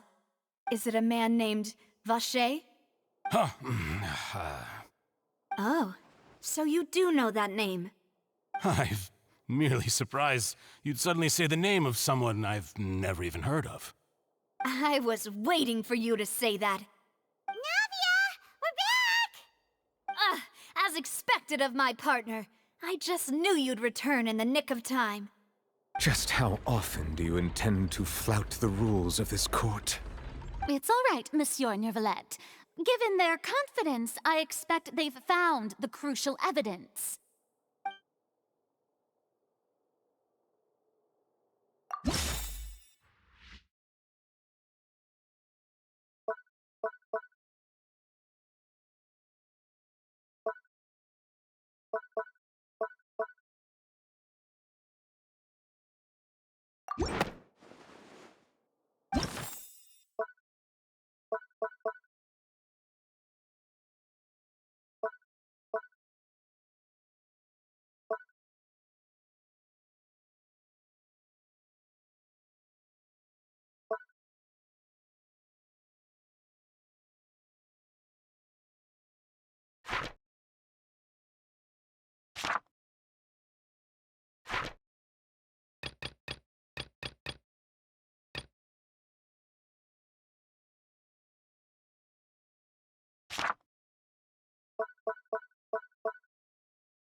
But the truth of it, Marcel, is that you've always been Vache.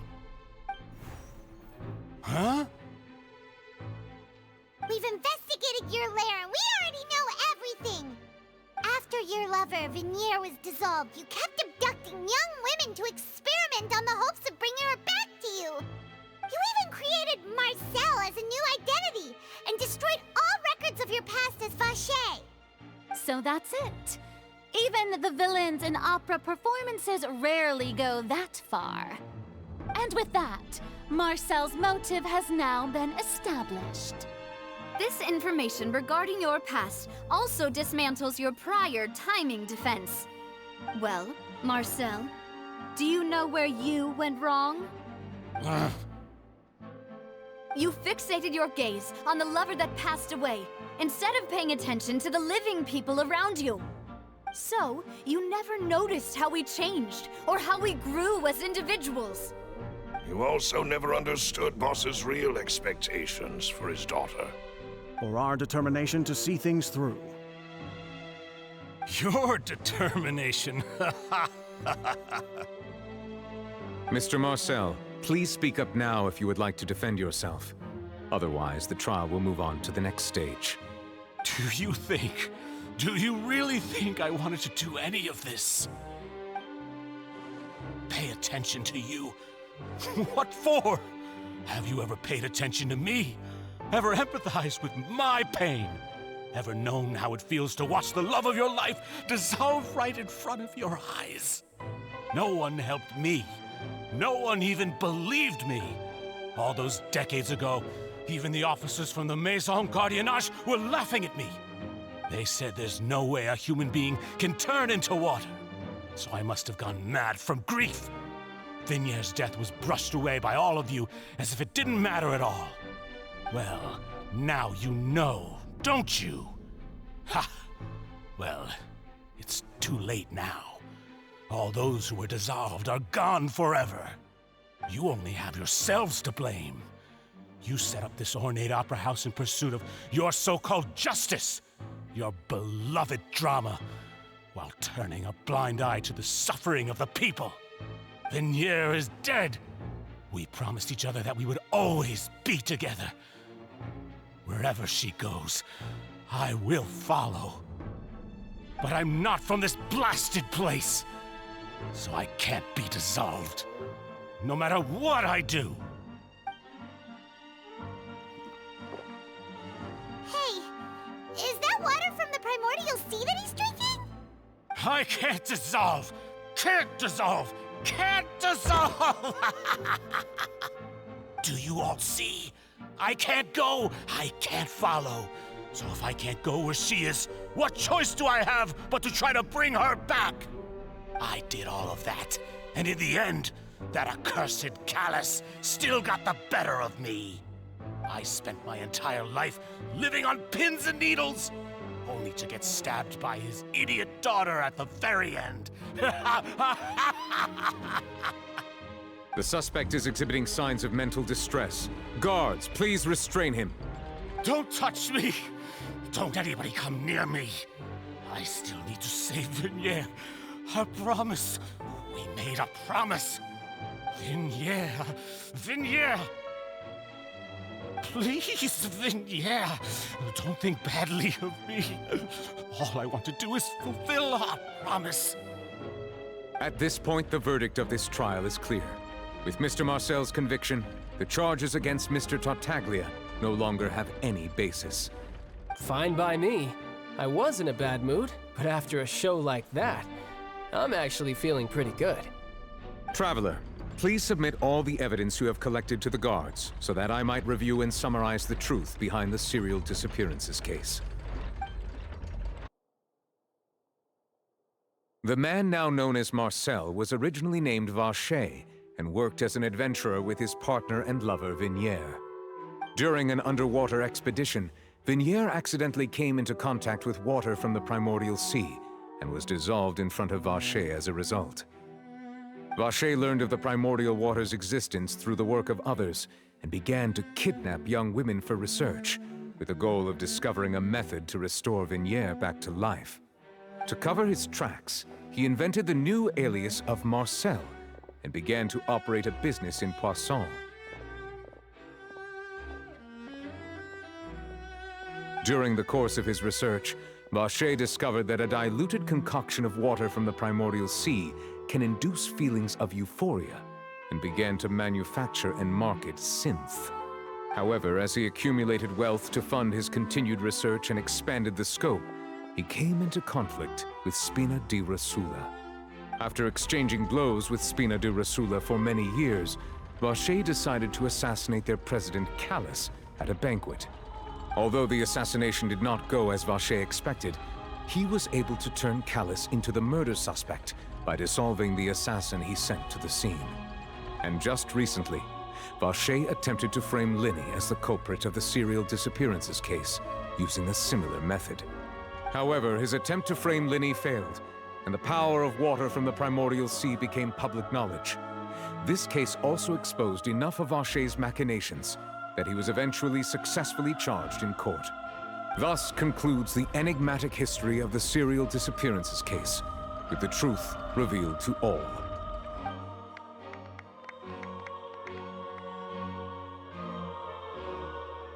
The Oratrice will now deliver the final verdict regarding the charges against Mr. Vacher.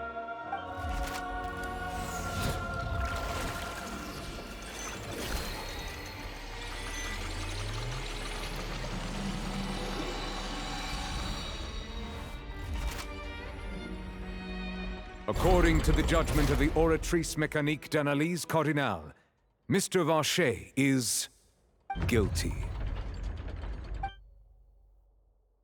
Guards!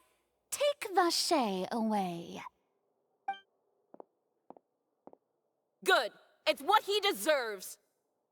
With that, the serial disappearances case is over now. We really just witnessed history. Who would have thought the true culprit would be such a polite and well-spoken guy? Yippee! We helped Navia bring the bad guy to justice! He's hurt so many innocent people and now he's finally getting what he deserves! Huh? Are you okay? Demoiselle, you were absolutely brilliant. The day our late boss had always hoped for has finally come. You can rest easy now, knowing justice has been served. Yeah. It's finally over. It's all thanks to you guys. And my partner. See, Papa? Spina di Rosula's still doing well with me at the helm. Well now, hasn't this been a most delicious piece of drama? The villain has been caught, justice has been served, past wrongs have been righted, and it's a big ol' happy ending. Since it's been such a great show, I'll just let the false accusations against me slide. Either way, I've still got some business to attend to. So, if you'll excuse me... Please wait just one moment, Mr. Tartaglia. What now? None of this has anything to do with me. According to court protocol, since this trial was initiated due to a charge against you, a verdict must also be made regarding the initial charge before the trial can conclude. Oh, come on. Is this really necessary? Haven't you already caught the real criminal? Isn't it time for side characters like me to exit stage left? Please respect the laws of Fontaine. This has always been the rule. All right, but this sure is a lot of hassle. All I need to do is stand over there, right? Let's just get this over with. Through evidence presented in the public trial that was just held, it has been established that Mr. Tartaglia has no direct connection to the serial disappearances case. The guilty party has been identified, and thus it is logical to suppose Mr. Tartaglia is innocent of the charges. We now turn to the Oratrice Mécanique d'Analyse Cardinale to render the final verdict on the charges.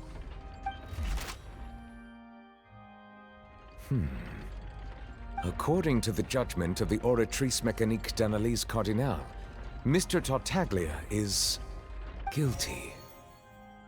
What? Hey! That's not funny! Didn't you just say I'm supposed to be innocent? What's with this verdict?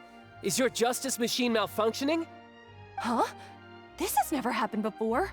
The Oratrice actually returned a different verdict from the Chief Justice.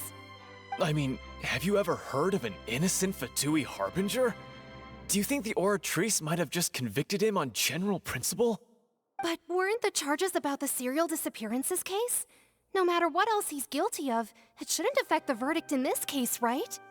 The judgment of the Oratrice Mécanique d'Analyse Cardinal is, by law, the final verdict of the court. We must accept the guilty verdict. Guards, please take the suspect into custody per court protocol.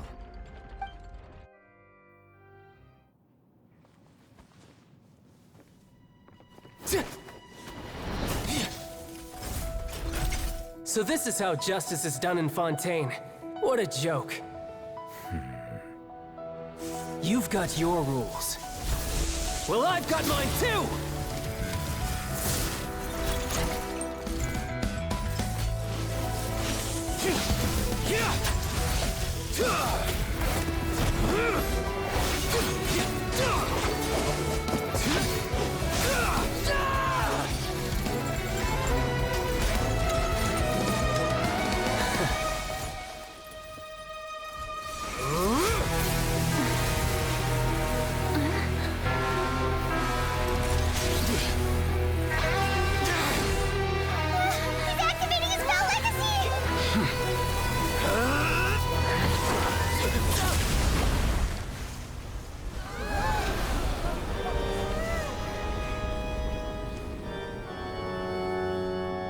I am sorry.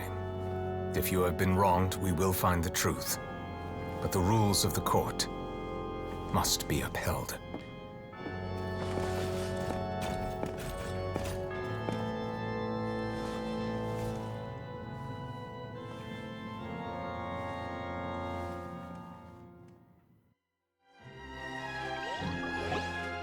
Hey, Monsieur Novelette, what's going on? Shouldn't they have been cleared already? Apologies.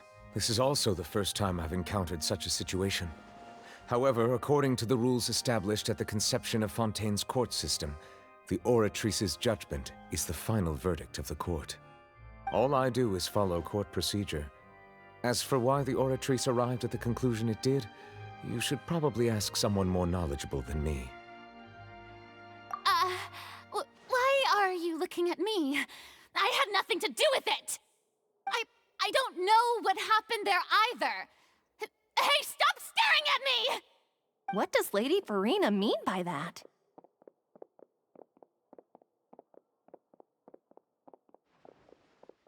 She says she has no idea either? But that's impossible. Didn't she create the Oratrice herself? Yeah, so are the verdicts reliable or not? Can results like this really be called justice?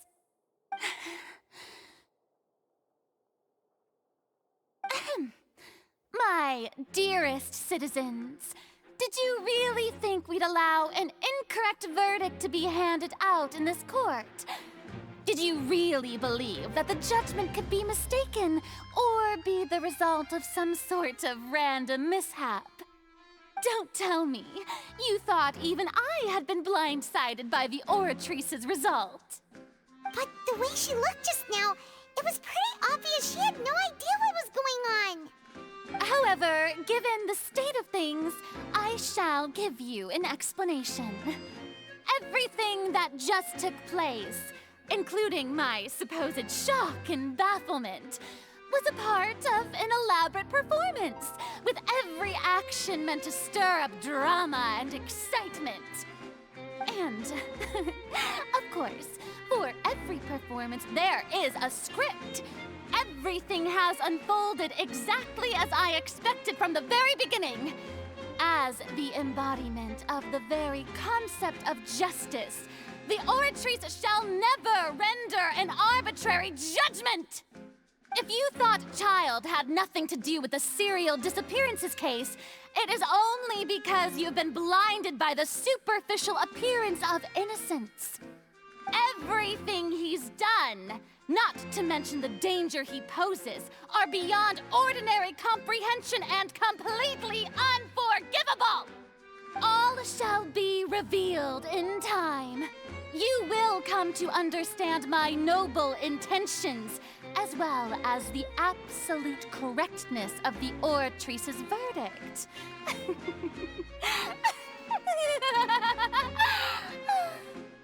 Now, having said that, although I hate to leave things hanging in suspense, it is now time for this performance to end.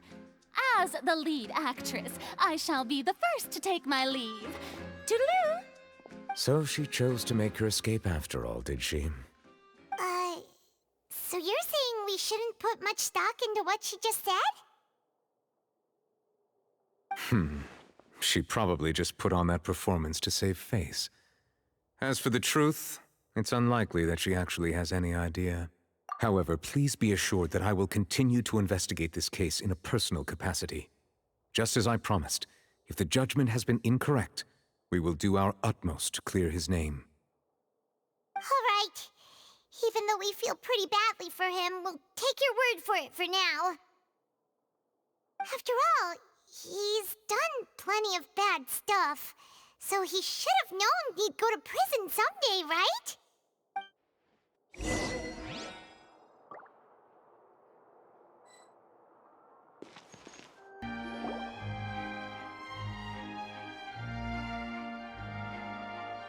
Hey, what are you doing? Quick, stop him! Traveler! Hey! Traveler!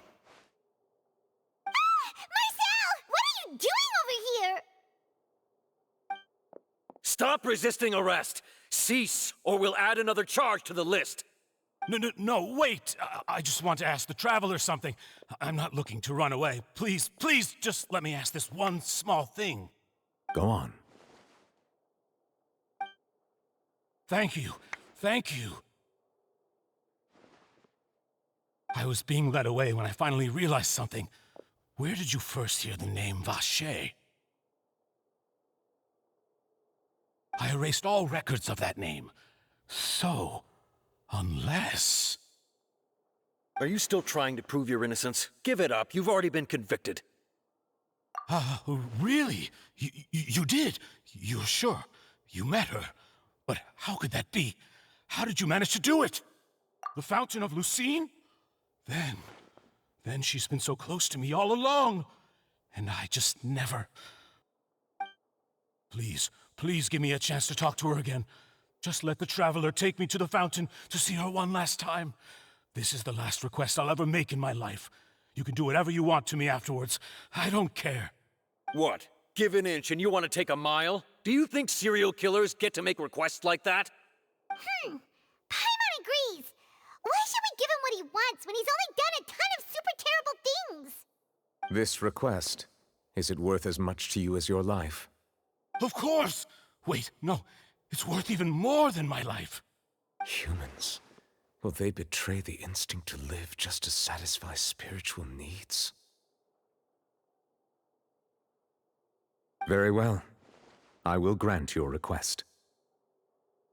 Your Honor, I fear that... I will go with him. You do not need to worry about any escape.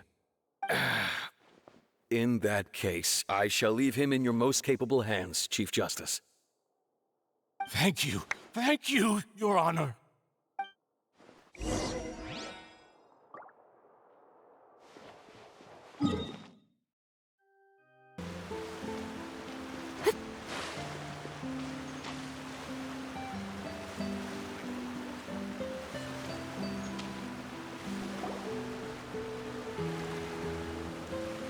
Is this the place?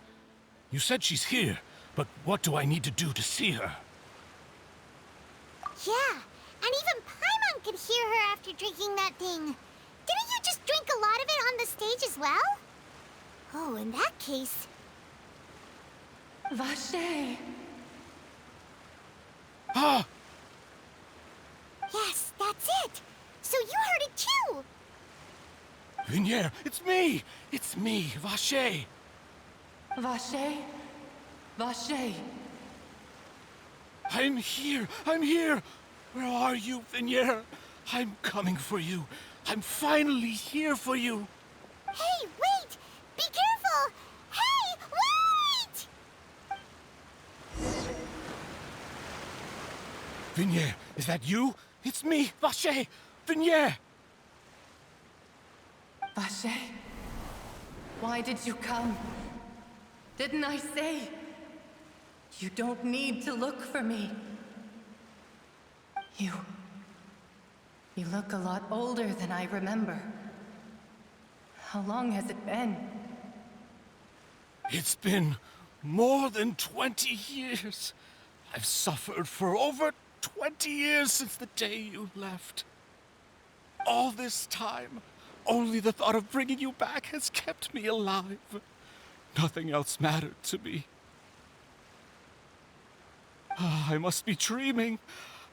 Who would have thought I'd get the chance to tell you all of my feelings like this? Vignier, you are my everything. I really don't know how I could live without you. But Vache, if you ask me, this world would be better off without you. What are you saying? If not for you, I would have finished my law degree and probably become a top-tier attorney one day. If not for you, I would have continued to pursue my love of the arts, and my works would have been displayed in the Palais Mermonia itself. If not for you, I would at least have been able to take care of my mother. And she would not have grown old and died alone, with nothing but the tears on her cheeks. It's all because of your selfishness, Vache. It's all because of you. You... Wait, you are not Vignier. Who are you? You're right. I am not Vignier. I am the sacrifices.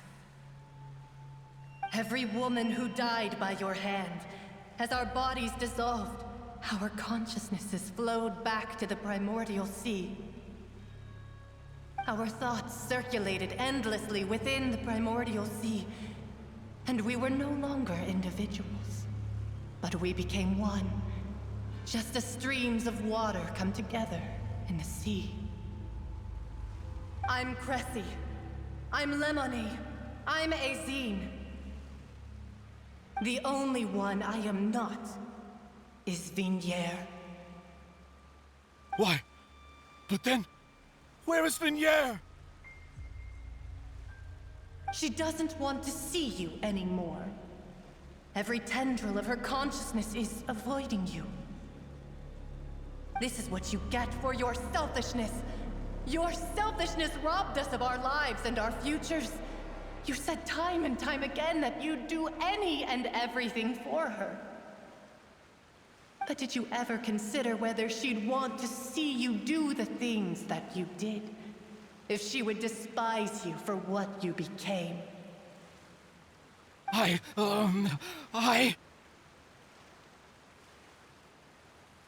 You are a liar, a heartless murderer, and a cowardly narcissist.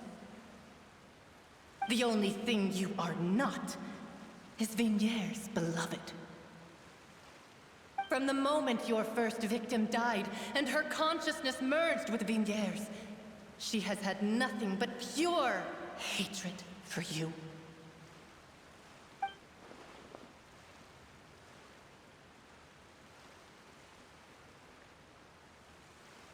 No! Yeah! She can't hate me. Let me see her. Please, have mercy. You still don't understand. When I said don't look for me, that came from the real Vignier. She really doesn't want to see you anymore. But on top of that, she also said that because it's her final drop of pity for you. She said that because she knew that if you did come here, we will show no mercy to you. Vache. Vache? Vache. Vache. Vache. Vache. Drown.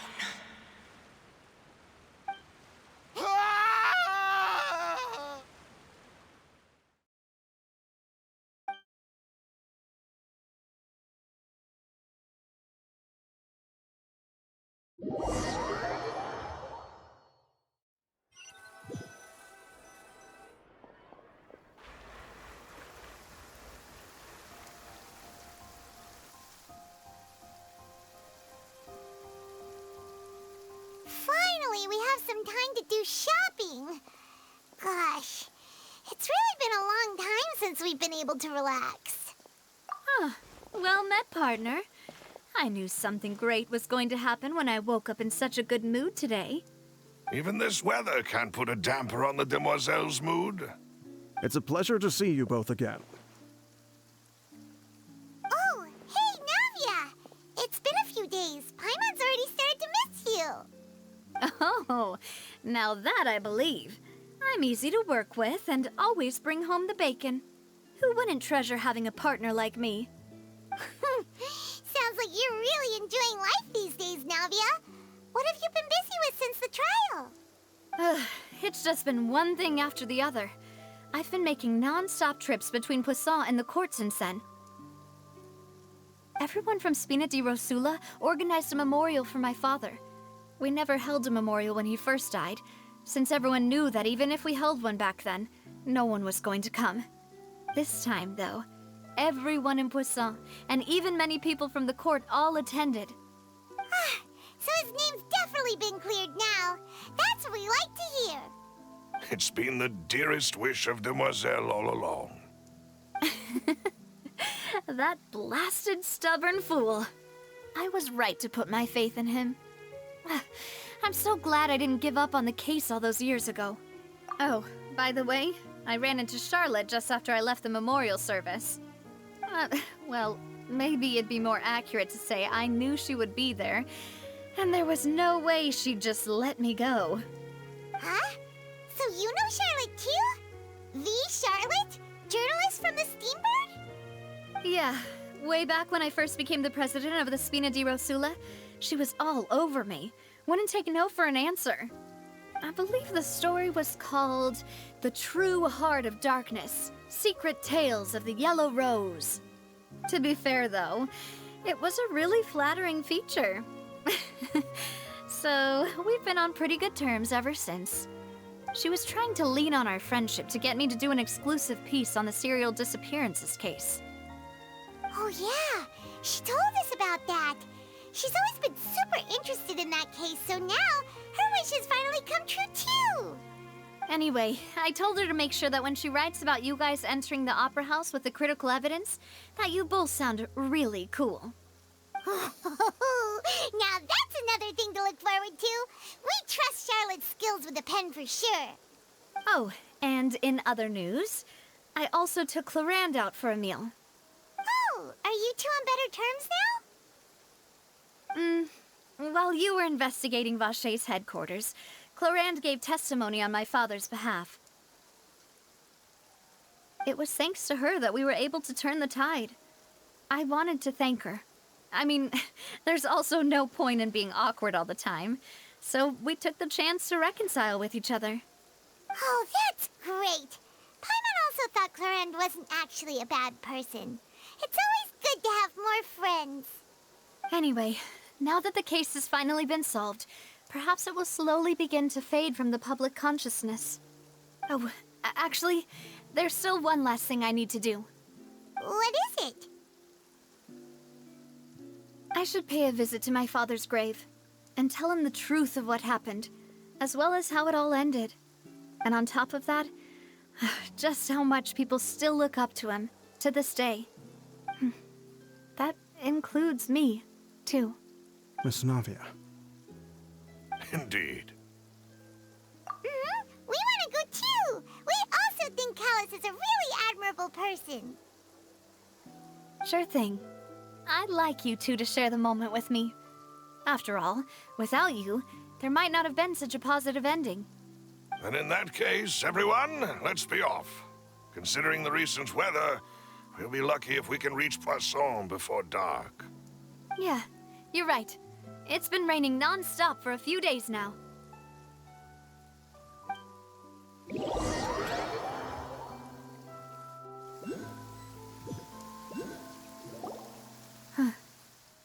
This is where my father's grave is. To be perfectly honest, even I haven't been back here for a long time. Huh? There's someone there already. Wait. That figure. It can't be. Hmm? Isn't that Nervalette? Why would the Chief Justice be here? Huh? Navia?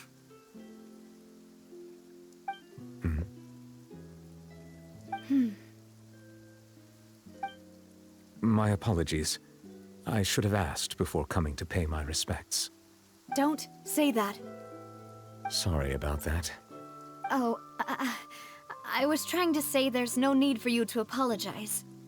I wanted to show my father how much I've grown, but still, I doubt I've grown to the point that even the Chief Justice would feel compelled to apologize to me over and over.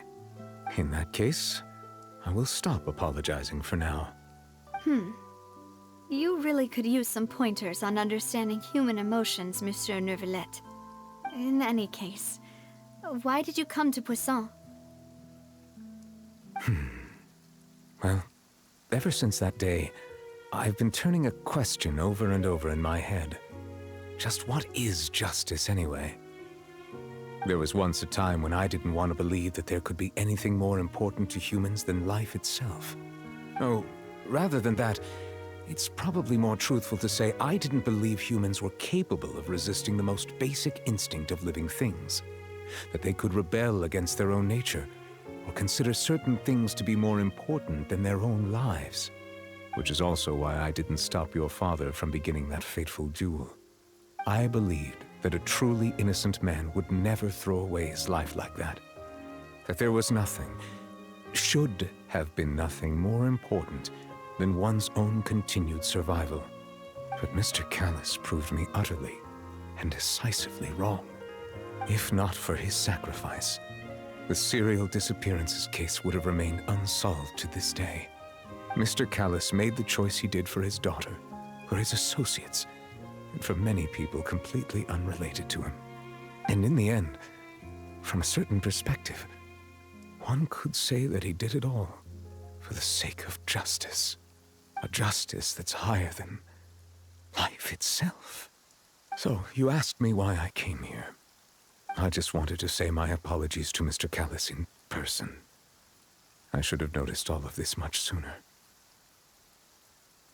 This regret has filled me with a sadness that has haunted me for days. That high and mighty chair in the Opera Epiclese indeed insulates one from many important things. Spina di Rosula, thank you so much for your hard work and perseverance. I'm sorry for being mad at you before. So, you're actually one of those types that's cold on the outside, but pretty thoughtful on the inside, huh? That reminds me of Silver, one of my guys. Sorry about that. Self-expression is not one of my strong suits. Didn't I just say you don't need to apologize? Ah, so Navia and Nervalette seem to have made their peace as well. Let's not disturb them for now. We can wait till after they're done.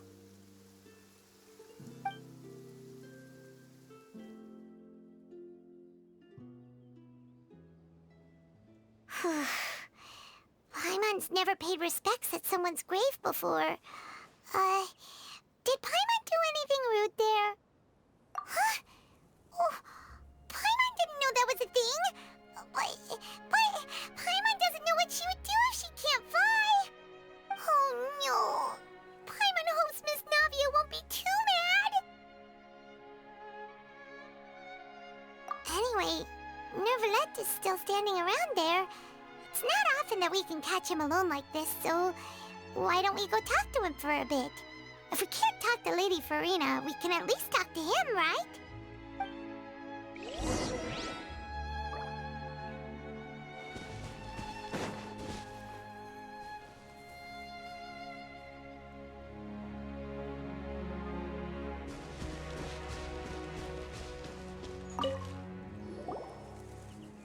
Oh, it's you two. Did Miss Navia invite you to come pay your respects to her father? We ran into Navia on the streets today, so we just followed her here. I see, I see. Then is there something that I can help you with? Well, it's pretty hard to run into you like this since you're usually super busy. So we figured we could try to ask you a few questions, if that's okay. Please feel free. Though outsiders, you helped us solve one of the greatest mysteries in Fontaine, and it would be my pleasure to return the favor.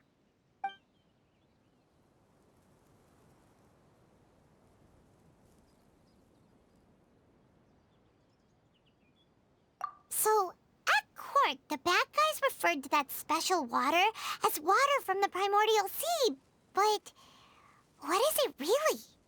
Truthfully, that name is already quite accurate. I can only surmise that Vacher and his ilk only learned of its nature and existence after extensive research. There used to be a special sea on the surface of this planet. The nature of its seawater was rather different from that of the sea we know today. Most of Tevat's life forms were first born in that special sea. You could say it nurtured much of the life on this planet. Huh. So it really was where everything began. It makes sense to call it primordial then. But today, the primordial sea no longer exists on the planet's surface. What Vacher discovered must have been some kind of special case, or a remnant from a truly ancient age. Huh. So that's how it is. Oh, you really know everything, Monsieur Neuvillette. But if that's the case, then why would people, at least people from Fontaine, dissolve in that kind of water? Indeed. Why would the primordial sea, which was known to engender and nurture life, suddenly reverse itself and devour life instead? To be frank, that also doesn't match my understanding of this world and its laws. There must still be some unknown secrets around the people of this land. Is there anything else you'd like to ask me about?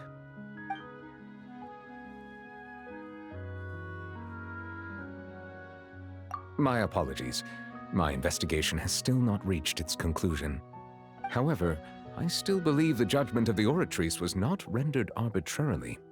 But you also said you thought he was innocent. For many years, I have been quite aware that the Oratrice does not simply mechanically repeat the verdict that I give on each case.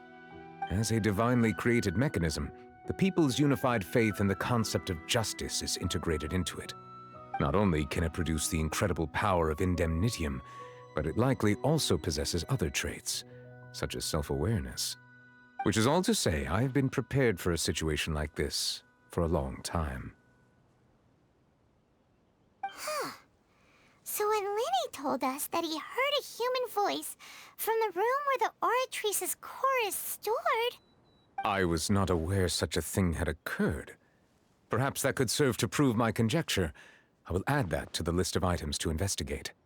In any case, I am inclined to believe that the Oratrice does have a methodology all its own. We just do not have enough information. Based on Farina's reaction, I doubt even she had any idea what was going on. She managed to bluff her way through it, though, with her time-tested twin tricks of bravado and drama. While we do intend to get to the bottom of this, for now, we regret to say that the Fatui Harbinger will just have to bide his time in the fortress of Meripede. If we did incorrectly convict him of crimes he did not commit, we will most certainly compensate him to the fullest extent allowed by the law. If you ask Paimon, the only compensation he'll want is a no-holds-barred fight with you. Is there anything else you'd like to ask me about? Your sibling, another blonde-haired traveler. I'm sorry, but I've never seen anyone who matches that description. If he ever stepped foot in Fontaine, I'm sure he followed our laws to the letter, and had no reason to appear on the stage of the opera Epiclese. Is there anything else you'd like to ask me about?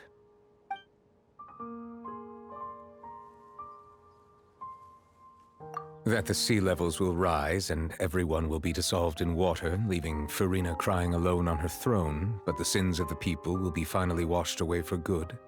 Does that appropriately summarize the version you've heard? That's right! It was Lenny that told us back then. And that about covers all the main points. Yes, up to the present, I think we reached a point where we have no choice but to confront this prophecy directly. Rumors have it that this prophecy is rooted in the last words the former Hydro Archon left to the world before she passed away. A prophecy? Of the former Hydro Archon? Wow. This is the first time that we've ever heard of it. 2 parts of the prophecy have already proven correct. The rising sea levels and the ability of the people of Fontaine to be dissolved. We should be more vigilant and stay on the watch for further signs. Speaking of the prophecy, Farina has also always taken it quite seriously. Indeed, she has been collecting information and intelligence from across Tevat for this purpose. If the rumors were true, then perhaps this prophecy is the conundrum left to Farina by her predecessor. But with Farina being the way she is, can we really trust her to solve it? Is there anything else you'd like to ask me about? Very well. It was my honor to provide you with what answers I could. I very much enjoyed conversing with you. It will soon be time for me to leave this blissful tranquility behind and return to Palais Memornia. You really are super busy, Monsieur Neuvillette. Paimon thought you only came here to pay your respects today because you had the day off. Crime and villainy do not have the day off, and so justice must work around the clock as well. This is merely the nature of a justice's work. All right. You've got a point. Huh? Paimon just noticed that the rain has stopped.